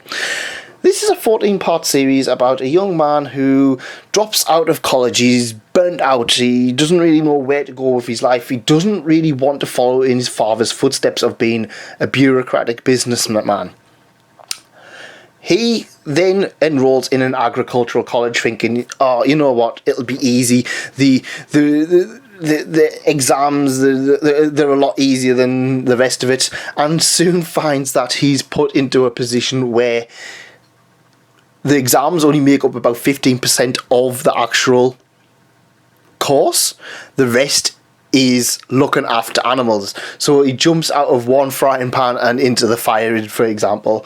And it's an interesting title about agricultural, and it gives a lot of hard-hitting facts about the farming industry, and I think a lot of industry on the whole. It kind of opens your eyes a little bit when it comes to some things, and there is some absolutely heartbreaking scenes in here. And it's one of those series that if it was anything else, you would kind of expect things to kind of like work out hunky-dory, but quite frankly, this is the facts of life. There's a lot of stuff in here that you kind of just like, oh, it's going to end up fine, but it's like, yeah, actually, reality is not going to be as easy as you think it is. There's some things, overall, it does tie up things pretty well, but it's one that I really recommend checking out if you like Arakawa's work, if you like Full Metal Alchemist. Personally, I actually like this more than Full Metal Alchemist, so I would definitely recommend just at least checking out Volume 1 and seeing how you get on with it if you like their work. But this is also something that I think is quite interesting, is that you can be the mangaka of a huge, massive, popular series, but just because you did that doesn't necessarily mean that people are going to appreciate the rest of your work for exactly the same reason, just because of your name. I think that's something again that we've seen time and time again with the creator of Naruto going on to do and Samurai 8, which got cancelled rather quickly. I think it's just one of those things that I feel like some people aren't quite aware of. I just thought I'd mention it. Prison School. Obviously, he did Prison School, and then next series ended quite quickly. Barakamon, next series ended quite quickly. Next up, we have Captain Ken by Osamu Tezuka. This is Volume 1 and Volume 2, released by Platinum Manga. I've never even heard of them before. Well, I'm not going to lie, I've not even read this one. Yeah. I've not read this one at all. This was when I was just buying pretty much anything Tezuka after buying Blackjack. And yeah, I now own Captain Ken Volume 1 and Volume 2. Maybe I'll read it someday. Maybe I won't. But I can't really talk about it because I have not read it. It exists in my collection as something to potentially discover at some point.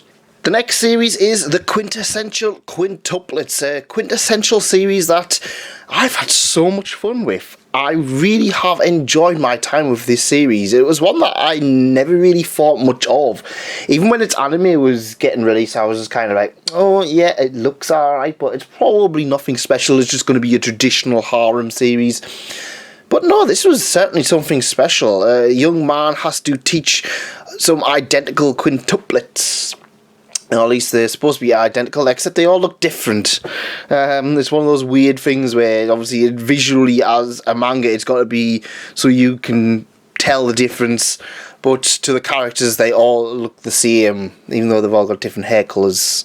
And it has some rather clever stuff, so all of those coincidences and those misunderstandings usually happen because one of them's pretending to be somebody else, and it's all really weird. But yeah, I would recommend checking this one out if you have the chance, because it's really good, and there's a lot of best girls.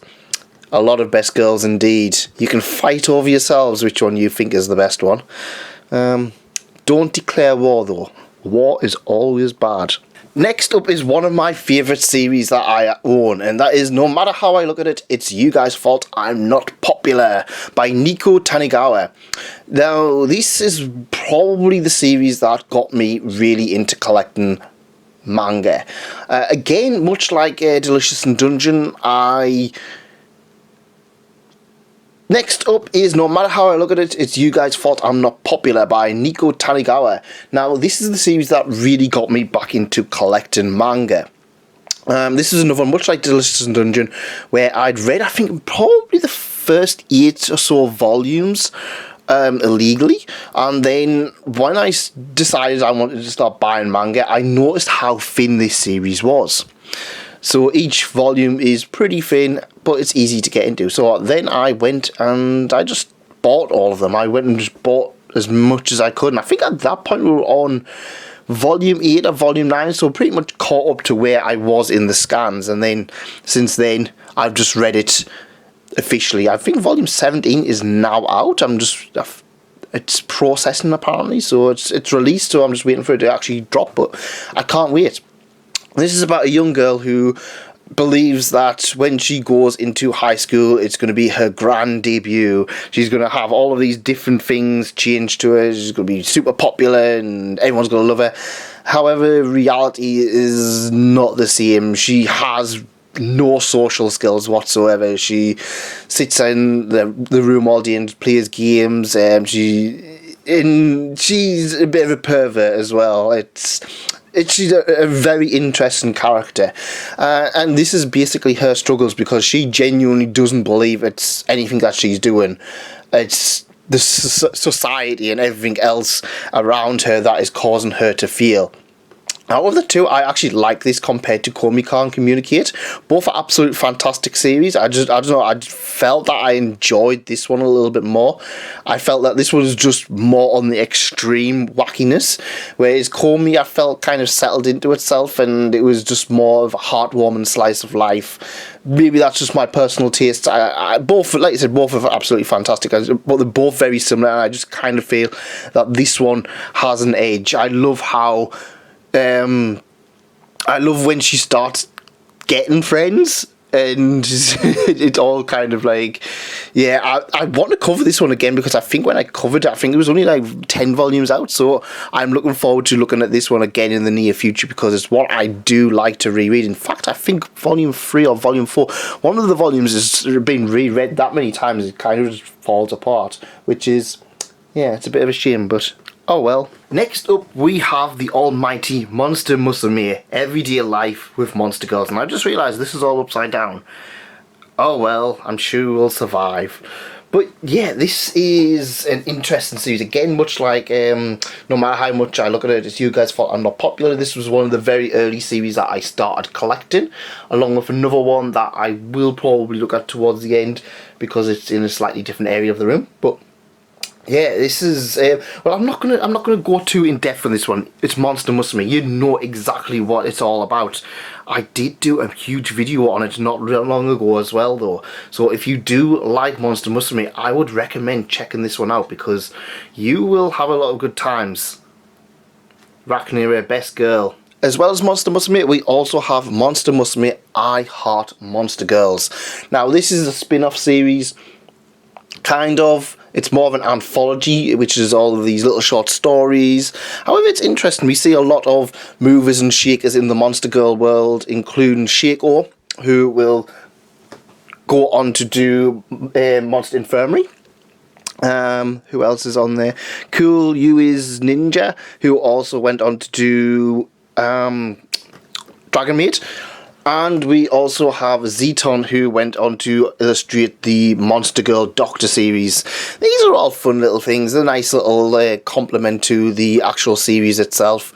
Not necessarily, I believe, I don't know if they're out of print.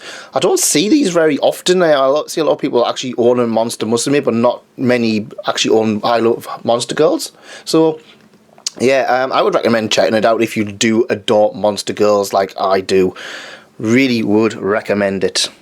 Next up, we have Nurse Hitomi's Monster Infirmary. If you like the aspect of My Hero Academia, which focuses on quirks and people coming together and using their quirks, you are going to enjoy this because while it's called Monster Infirmary, it's not really a Monster Girl series. I mean, yeah, we've got a Cyclops as the main character, but I just feel it's more interesting than that. There's a lot more going for it. Like I say, this is basically the Recovery Girl spin-off arc that we never ever got in My Hero. This is all about kids having these special quirks. One might be invisible, one might be paper thin, one might be made entirely out of darkness, and it's just them coming to grips with that. It's quite interesting to say the least. I would really recommend checking this one out if you want something a little bit different. Because it's not really Monster Girls, it doesn't really fit under the Monster Girl genre, but I would still class it as Monster Girls.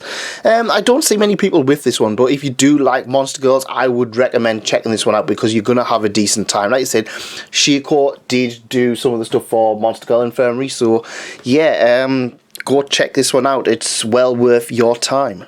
Next up is a series that is infamous in the manga community, and that is Osamu Tezuka's Blackjack. Now, I've got Volume 1, Volume 2, Volume 4, Volume 5, Volume 11, Volume 17, and Volume 3. I don't know why they're all in a weird order, but, well, that is just life, isn't it? And honestly, I really like these volumes. They all look really nice, and I don't know, there's just something about them. They just look so nice, and they were nicely presented. It's not going to be to everyone's taste. I feel like maybe on the shelf, like on the store shelf, this is going to look quite bland. It looks quite outdated. But I don't know, I just love these. I just love the way all of this looks, and I love this series about a doctor who essentially has the hands of God. And he can do anything, he can cure anything, and there's a lot of darkness in this series. There's a lot of things where, for example, something will happen and he'll give the opportunity to do the right thing, and then 9 times out of 10 they'll just do the wrong thing. There's a lot of problematic stuff. There's a lot of stuff probably outdated, which I think might be more of the reason why this series hasn't been reprinted. There's a lot of stuff that I think is very questionable. But it is still an interesting look into the... like I said, it isn't a very interesting manga. Personally, I think this is Tezuka's best, or at least it's the best one I've read that he has. But that might just be my opinion. You guys will probably shout at me in the comments and see if something else is better. Next up, we have the Tiger and Bunny comic anthologies. This is a 2-in-1, and there's only 2 volumes. I like Tiger and Bunny. I really do like Tiger and Bunny. It's probably my favourite superhero thing of all time. And we will someday get that season 2 that has been announced but has been delayed for a long time. If you like Tiger and Bunny, you're going to have a lot of good time with this. If not, you still might have a good time. There's a lot of really good fun moments in here. But yeah, it's really there for the Tiger and Bunny aficionados, I would say. Next up is another interesting series. This is The Book of Human Insects by Osamu Tezuka. Now, this is complete, and this is another one that I just picked up because it was Tezuka and I love Blackjack. Yeah, interesting title. I don't really have much to talk about because it's one of those ones where I think the more you read, the more interesting it gets. But yeah, if you like Tezuka, I would say this is probably one of the better ones, and I think it's more readily available, so I would definitely recommend checking that one out at some point. Next up is I've got Volume 1 and Volume 2 of the 4-part series, and this is Mononoke Sharon. Now, I believe after Union and the Haunted Hot Springs, this was the very first series I covered on the channel, which I believe is now deleted. I do want to cover this one again. I had full intentions of doing it during Monster Girl month, but I'm not going to lie, this was buried underneath a lot of other series, so I was kind of like, yeah, we'll put it aside and then we might come back to it. I might pick up Volume 3 and 4 eventually, just to finish this one off, because it's an interesting title. It's quite rough around the edges. The creator did go on to do Dragon Maid, which is obviously a lot well known, but this does have some fun moments, and it's got some nice ecchi things about a young human girl who moves into an apartment with a bunch of monster girls, and yeah, that's pretty much it. It's fun enough. There's nothing it's not really anything special, but it's not really anything bad either. It's just a nice solid little title. Next up is Monster Wrestling Interspecies Combat Girls. Right, this is an interesting one because, as you can see here, there's 3 different people that work on here. And this is Monster Girls who do wrestling, and quite frankly, I didn't really enjoy this one. It had a lot of nice moments for it, but the artwork inside was I felt it was very difficult to see what was actually going on. It was, I don't know, I just felt too complicated, and kind of was like, I didn't know whether it wanted to be a Monster Girl series, and I didn't know whether it wanted to be a wrestling series. It just was kind of, well, neither, to be honest. It was just a mixture of both, but nothing really substantial. It was a huge shame. I really wanted to enjoy this one. Maybe I'll give it another chance sometime, but probably not. Next up is Cube Arts. I've got Volume 1 and Volume 2. I'm not going to lie, I like Minecraft. I like Minecraft quite a bit, so I was very interested to check this one out. I'm going to do a full review on this at some point. Probably in Minecraft, maybe. But it's, yeah, I mean, it's an interesting title. It's weird, it's like an isekai, but it's Minecraft, but it's also an isekai and it's more violent. Yeah, it's quite interesting. It's anything special, but I think it hooked me enough just to kind of continue. I'm kind of interested to see how it's going to play out and what they're going to do to try and mix things up a bit. Volume 2 literally just dropped yesterday, so I'm looking forward to checking that one out. Next up is Volumes 1 to 5 of Precarious Woman Executive, Miss Black General. Now, this is a series that I feel is so underrated. It's like, I love this series so much, but I don't know anybody else who really reads it. This is about a supervillain who basically only becomes a supervillain because she has the hots for a superhero. And what's the easiest way to get closer to a superhero? Badger them every single day. It's creepy and stalkerish, but to be honest, there's a lot of really good moments in this. Obviously, everyone's an idiot. Literally everybody is an idiot. It's kind of like Konosuba if Konosuba had superheroes and supervillains, which wasn't Combatants Will Be Dispatched. But yeah, I would really recommend checking this one out if you get a chance sometime, because it is a lot of fun. Really recommended it.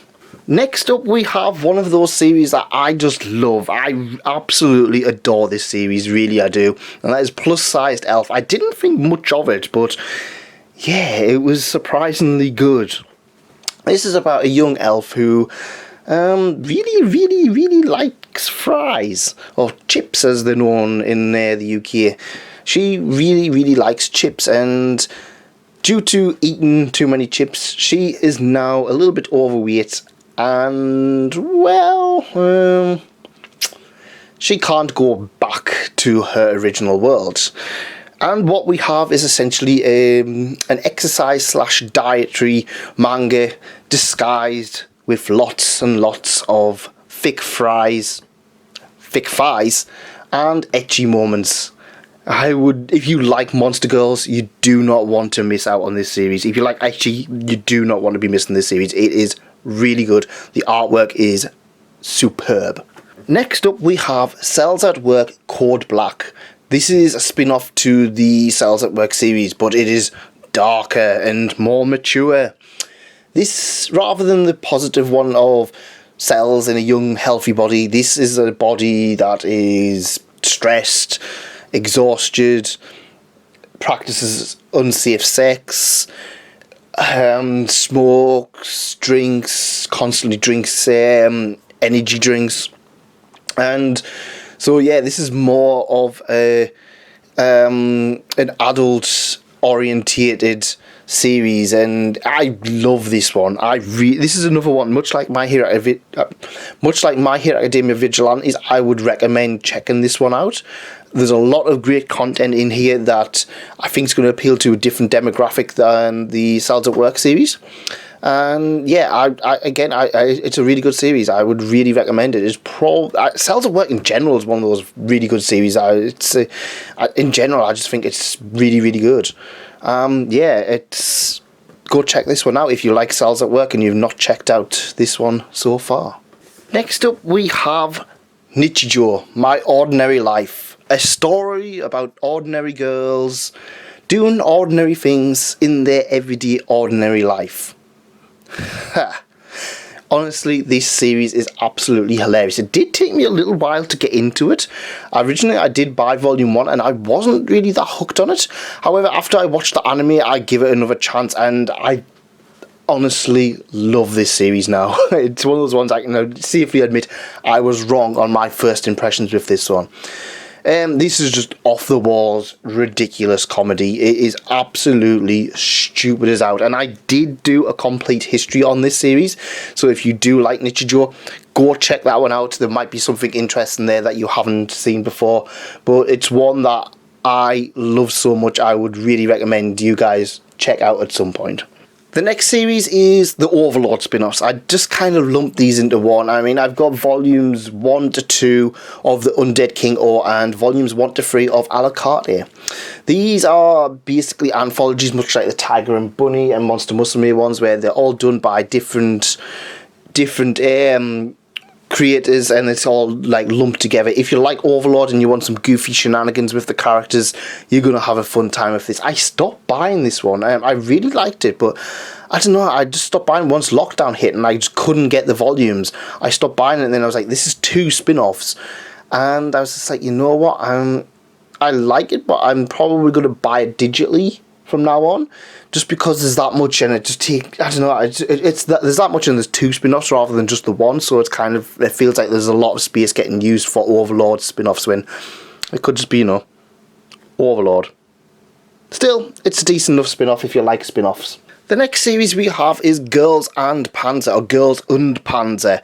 Also Girls and Panzer Little Army. Now, Girls and Panzer, the manga, is essentially the season 1 of the anime series, however, retold from Yukari's point of view. It's a nice little change. I actually really like it. There's a few little changes on here than compared to the anime, but it's a nice companion piece. It's not something that I would probably see, oh, you desperately need to rush out and buy if you like Girls and Panzer, but it's a nice little compliment. Little Army is essentially a little bit of a prequel to Girls and Panzer, in which the main character, Miho, it's basically her at the school she was at before, and some of the friends she makes, and yeah, I don't want to get too much into it because it will be spoiling not only Little Army, but Girls and Panzer itself. But yeah, if you like Girls and Panzer, if you absolutely adore the series, you're probably going to have a decent enough time with this one to warrant picking it up. It's a fun title. Next up, I have High School of the Dead, volumes 1, 2, 3, 5, and 6. I'm missing volume 4. I got most of these, like I said, you can probably see in here, 50% off. I just haven't had a chance to open them. My plan was that I would do a complete history on High School of the Dead. And then YouTube got in the way, and I thought, you know what, it's probably not something I'm going to cover anytime soon. And it got put into the back of the wardrobe, and I'm not going to lie, I kind of forgot about it. If you like the anime, you're kind of going to have an idea of what this is all about. Big boobed girls getting chased by zombies. And was tragically cut short, unfortunately. I'm looking forward to checking this one out again, see how it holds up in the near future. Maybe I'll pick up volume 4. I could have sworn I ordered volume 4, but maybe I didn't. Yeah, I'm looking forward to checking this one out. I need to also check out more of Triage X, because I remember reading volume 1 of that and being rather impressed. But yeah, also this has got like that complete edition, which if I see that cheap enough, I might actually consider buying that and just upgrading. I don't know, like I said, these were all 50% off, so I mean that was what, $10.99, so I think these are about £5 each, so I can't really complain about that. Oh dear. Oh dear, oh dear, oh dear. Yeah, I really didn't like this one. At least we've got Boruto. Oh dear. These remain in my collection as reminders, harsh reminders, to be more selective on stuff. And they're also used for a few sight gags in some of my videos, so yeah. That's the only reason I've kept these. Boruto, I think I got in a mystery box. It was with other stuff. Creature Girls, I went out and bought because it looked better on the cover than what was actually in there. Horrible, horrible series. Horrible. Boruto might get good someday. Who knows? Next up is probably the only Shonen Jump title I'm collecting, and that is Dr. Stone. I really like this series. I know there's a lot of people who really don't like this series, but personally I really enjoy it. The first few volumes take a lot of effort. The first few volumes aren't particularly great. Even I was at the point where I was going to just cancel it. Not cancel, but you know what I mean. I was just going to not buy anymore. read anymore. This was on the Shonen Jump app. However, around volume 3, volume 4 or so, that's when it really starts to go into its own, and I feel it gets absolutely fantastic from there onwards, and it is always a highlight of whenever I come to buy manga. At the moment, I think I'm maybe 2 volumes behind. I think volume 15 might be just came out or might be out next month. The only reason is that I tend to buy them in bulks of free. Our local comic store does 3 for 2 on most Viz manga, so it's usually Dr. Stone, Golden Kamui, and maybe Thunderbolt or Gangster tends to be the third one, but at the moment I'm just waiting for 14, 15, 16 to get released, and then I'll pick them up. Same with Golden Kamuy, I'll probably wait until 18, 19, 20 are all released, and I'll get all of them as one glorious whole. Next up we have Frank and Fran. Now this is the 2-in-1 editions, volumes 1 and 2 in each one, so this is the complete set. Interesting title, very interesting. This seemed more like an ecchi version of Blackjack, and there's a lot of body horror and monster stuff very early on, but then as the series goes on, I kind of feel like it loses a lot of that. What I found was interesting is that a lot of the cover art does not really reflect what's inside there, which is quite a surprise. But yeah, I remember enjoying this quite a bit, but then after a while I kind of just get a bit bored. If I remember rightly, half of the last volume as well isn't even for Frank and Fran. It's actually for a different series that the creator did, and I think they're just kind of just like, oh well, yeah, you know, we'll put that in as well as the rest of it, and yeah, it unfortunately suffers a little bit from that. But it's out of print. I got this dirt cheap. I think it was £10 a volume, and so 40 quid for the entire lot. I mean, that's now for a 2-in-1, but it's out of print now. Personally, I wouldn't recommend going out your way to try and get it, unless you really, really want a weird body horror series. Like I said, first half fine. I think after that it kind of drops off. At least it did for me. Next up is To Love Ru. I've got volumes 1 to 8 collected in the Omnibus editions released by 7 Seas. Like Frank and Fran, I really enjoyed the first few volumes of this, but as it went on, I don't know, I just got a little bit fatigued. I had a lot of bother trying to get volumes 7 to 8 as well, so I think that kind of was what put me off. I was like, if it's going to be a chore just to even buy this, I'm not invested enough to try and keep it. There's a lot of good ideas in there, but it's kind of bogged down by what is, I would say, typical harem stuff. I might finish it off. I'm not 100% sure at the moment. It's kind of out of the way and I don't really think about it much. Whereas when I started buying it, it was one that was constantly on my mind. I kind of feel that I would rather have other series elsewhere than this one. So that's just me at the moment. I'm a bit unsure about this series on a whole. Next up is Monster. Yes, that series that everybody talks about and everybody loves. I bought volume 1 for about £7 and I haven't had a chance to read it yet. I keep forgetting I own it, actually. I'm looking forward to checking it out. I expect it to be pretty good. I just haven't had a chance, so I can't really comment on it. Oh well.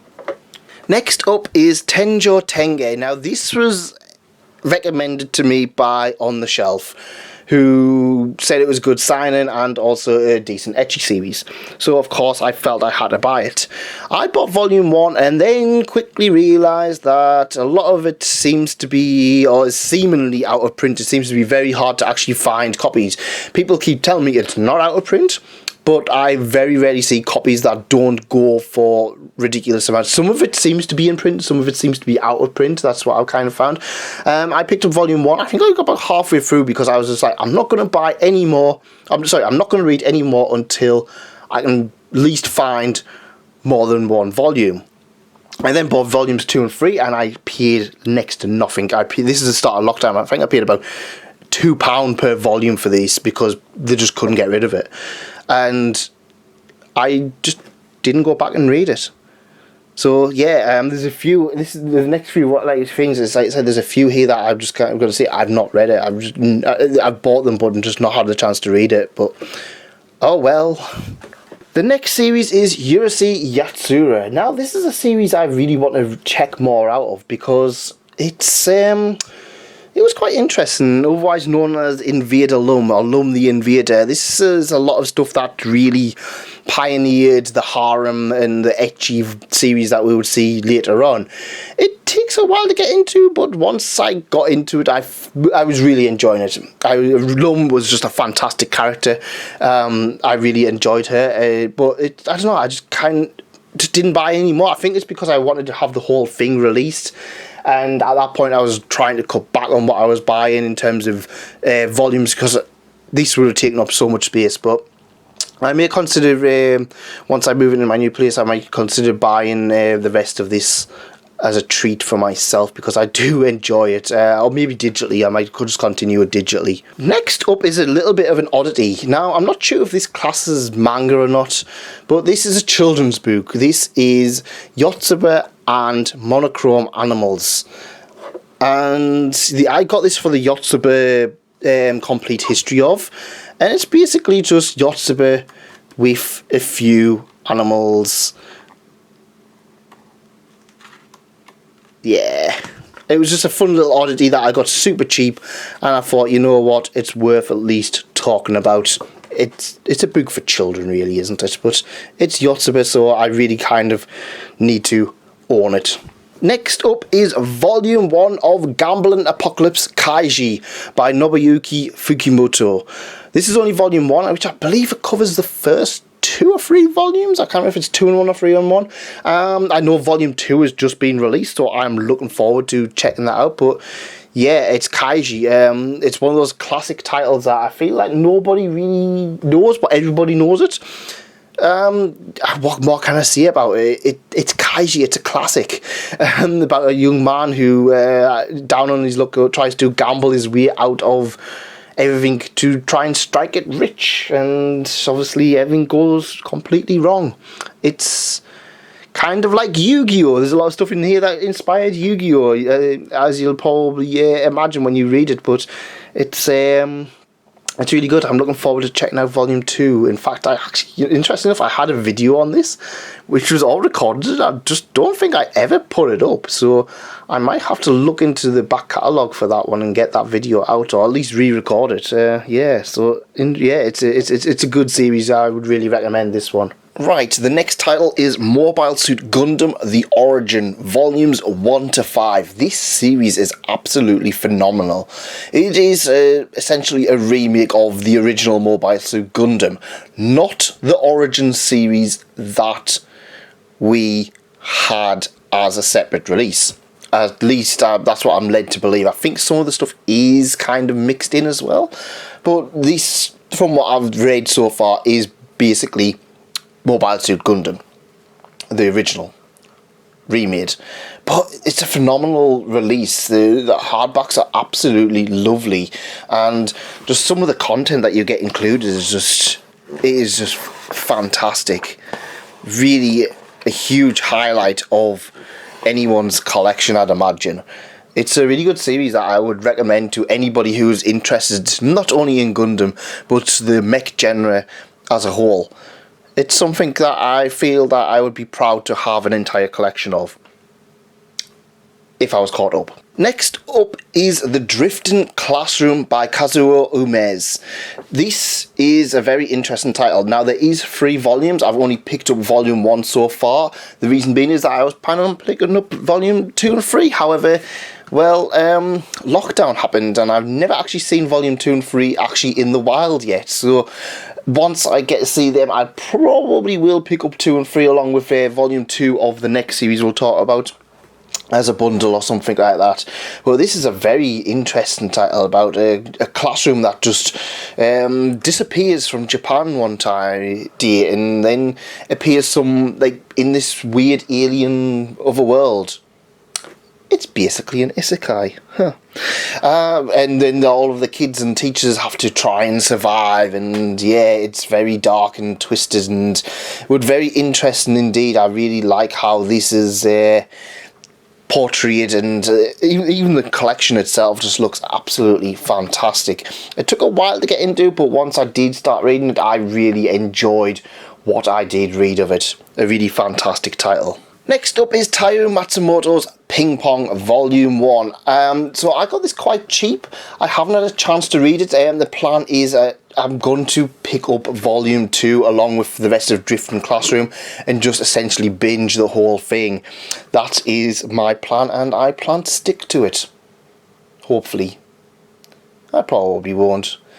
But I really like the anime for this series. It is probably one of the best sports manga out there, and if Zach from Uchu Shelf has taught us anything, it's hype a series up via using clear and convincing arguments of why you should pick that one up. And so I did pick up Volume 1 of Ping Pong. Looking forward to Volume 2. It's a ping pong ball, but it's also an eye. This is Crunchyroll. Next up is Leiji Matsumoto's Space Battleship Yamato, the Classic Collection. This is a title that I picked up in the Seven Seas Classic Collection, but I haven't had a chance to read it yet. I actually am watching Star Blazers, which is essentially a remake of Space Battleship Yamato at the moment, and I'm really enjoying it.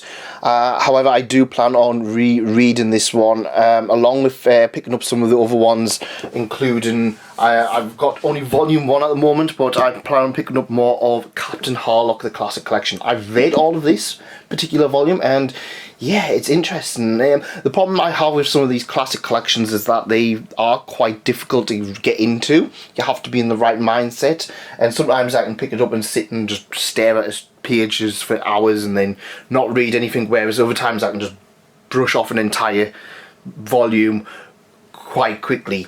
This one is complete. This one is just Volume 1. I think there's 3 volumes, but I don't see them very often. It's one of those ones, again, it's weird. I feel like they do all of this nice stuff for these classic collections, but a lot of the stockists don't seem to be stocking them, which is a huge shame, to be honest. Huge shame indeed.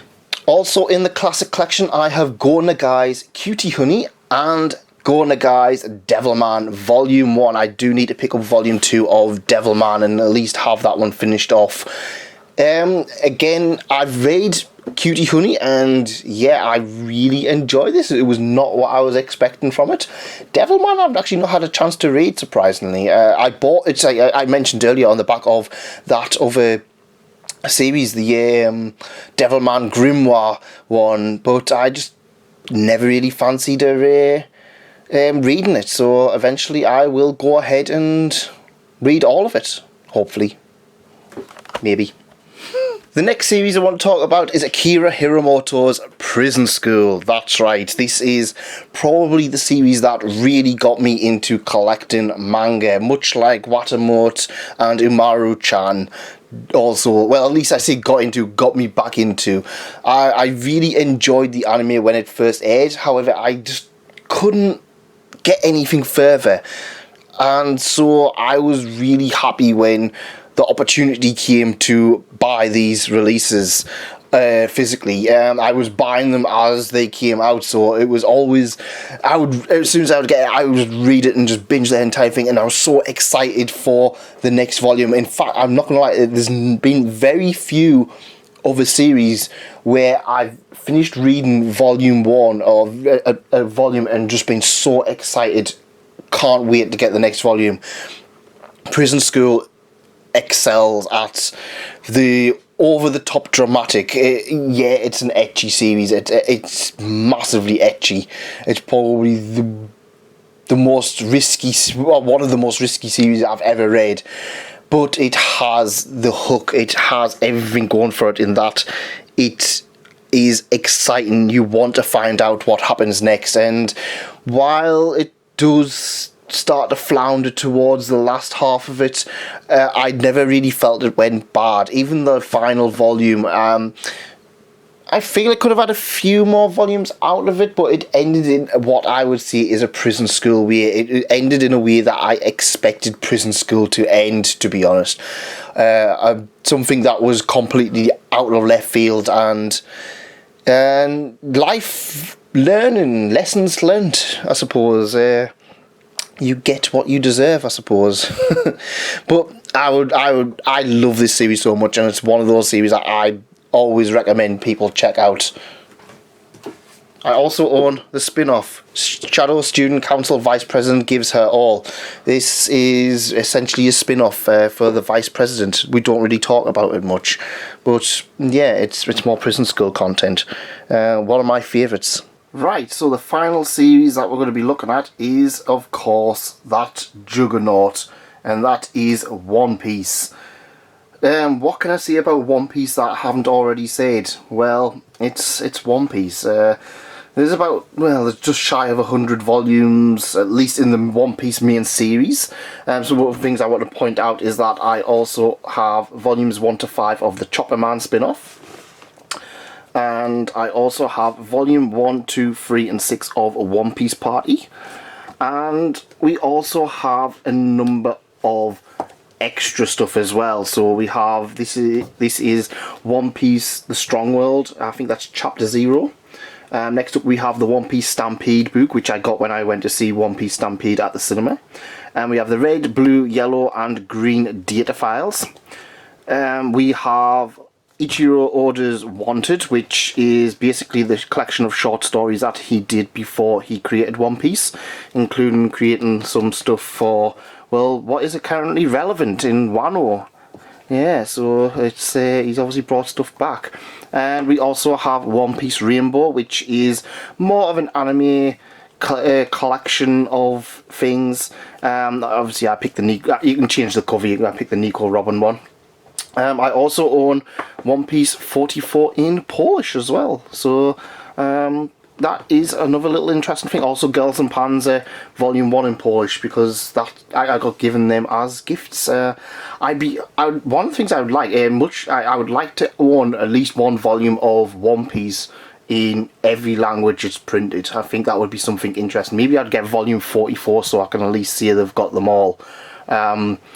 That might just be me. I just think it's one of those fun little things. I also have volume 91, I believe it is, in English, which I didn't show. That was back when the Eye Shield 21 pile.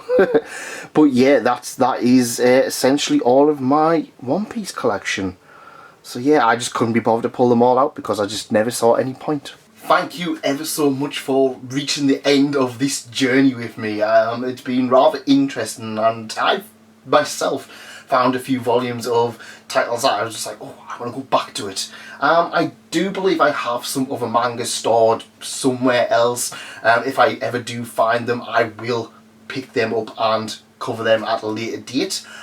Also, this is just my physical manga. I believe when I counted, there was over 500 volumes. That One Piece bit at the end, that really bumps up that collection a huge amount. But one of the things I was quite surprised with is that while it's not a huge collection, that only includes physical manga. It doesn't include my digital collection. It doesn't include the light novels. I'd hazard to guess that would be a 4-digit number if I included everything together. So I've got some reading to do. But first, I sleep. I sleep. Thank you ever so much for coming. If you've managed to get to the end, you are a special person. Really, thank you very much. If you did enjoy this, leave a like, consider subscribing, and I will see you next time. Goodbye.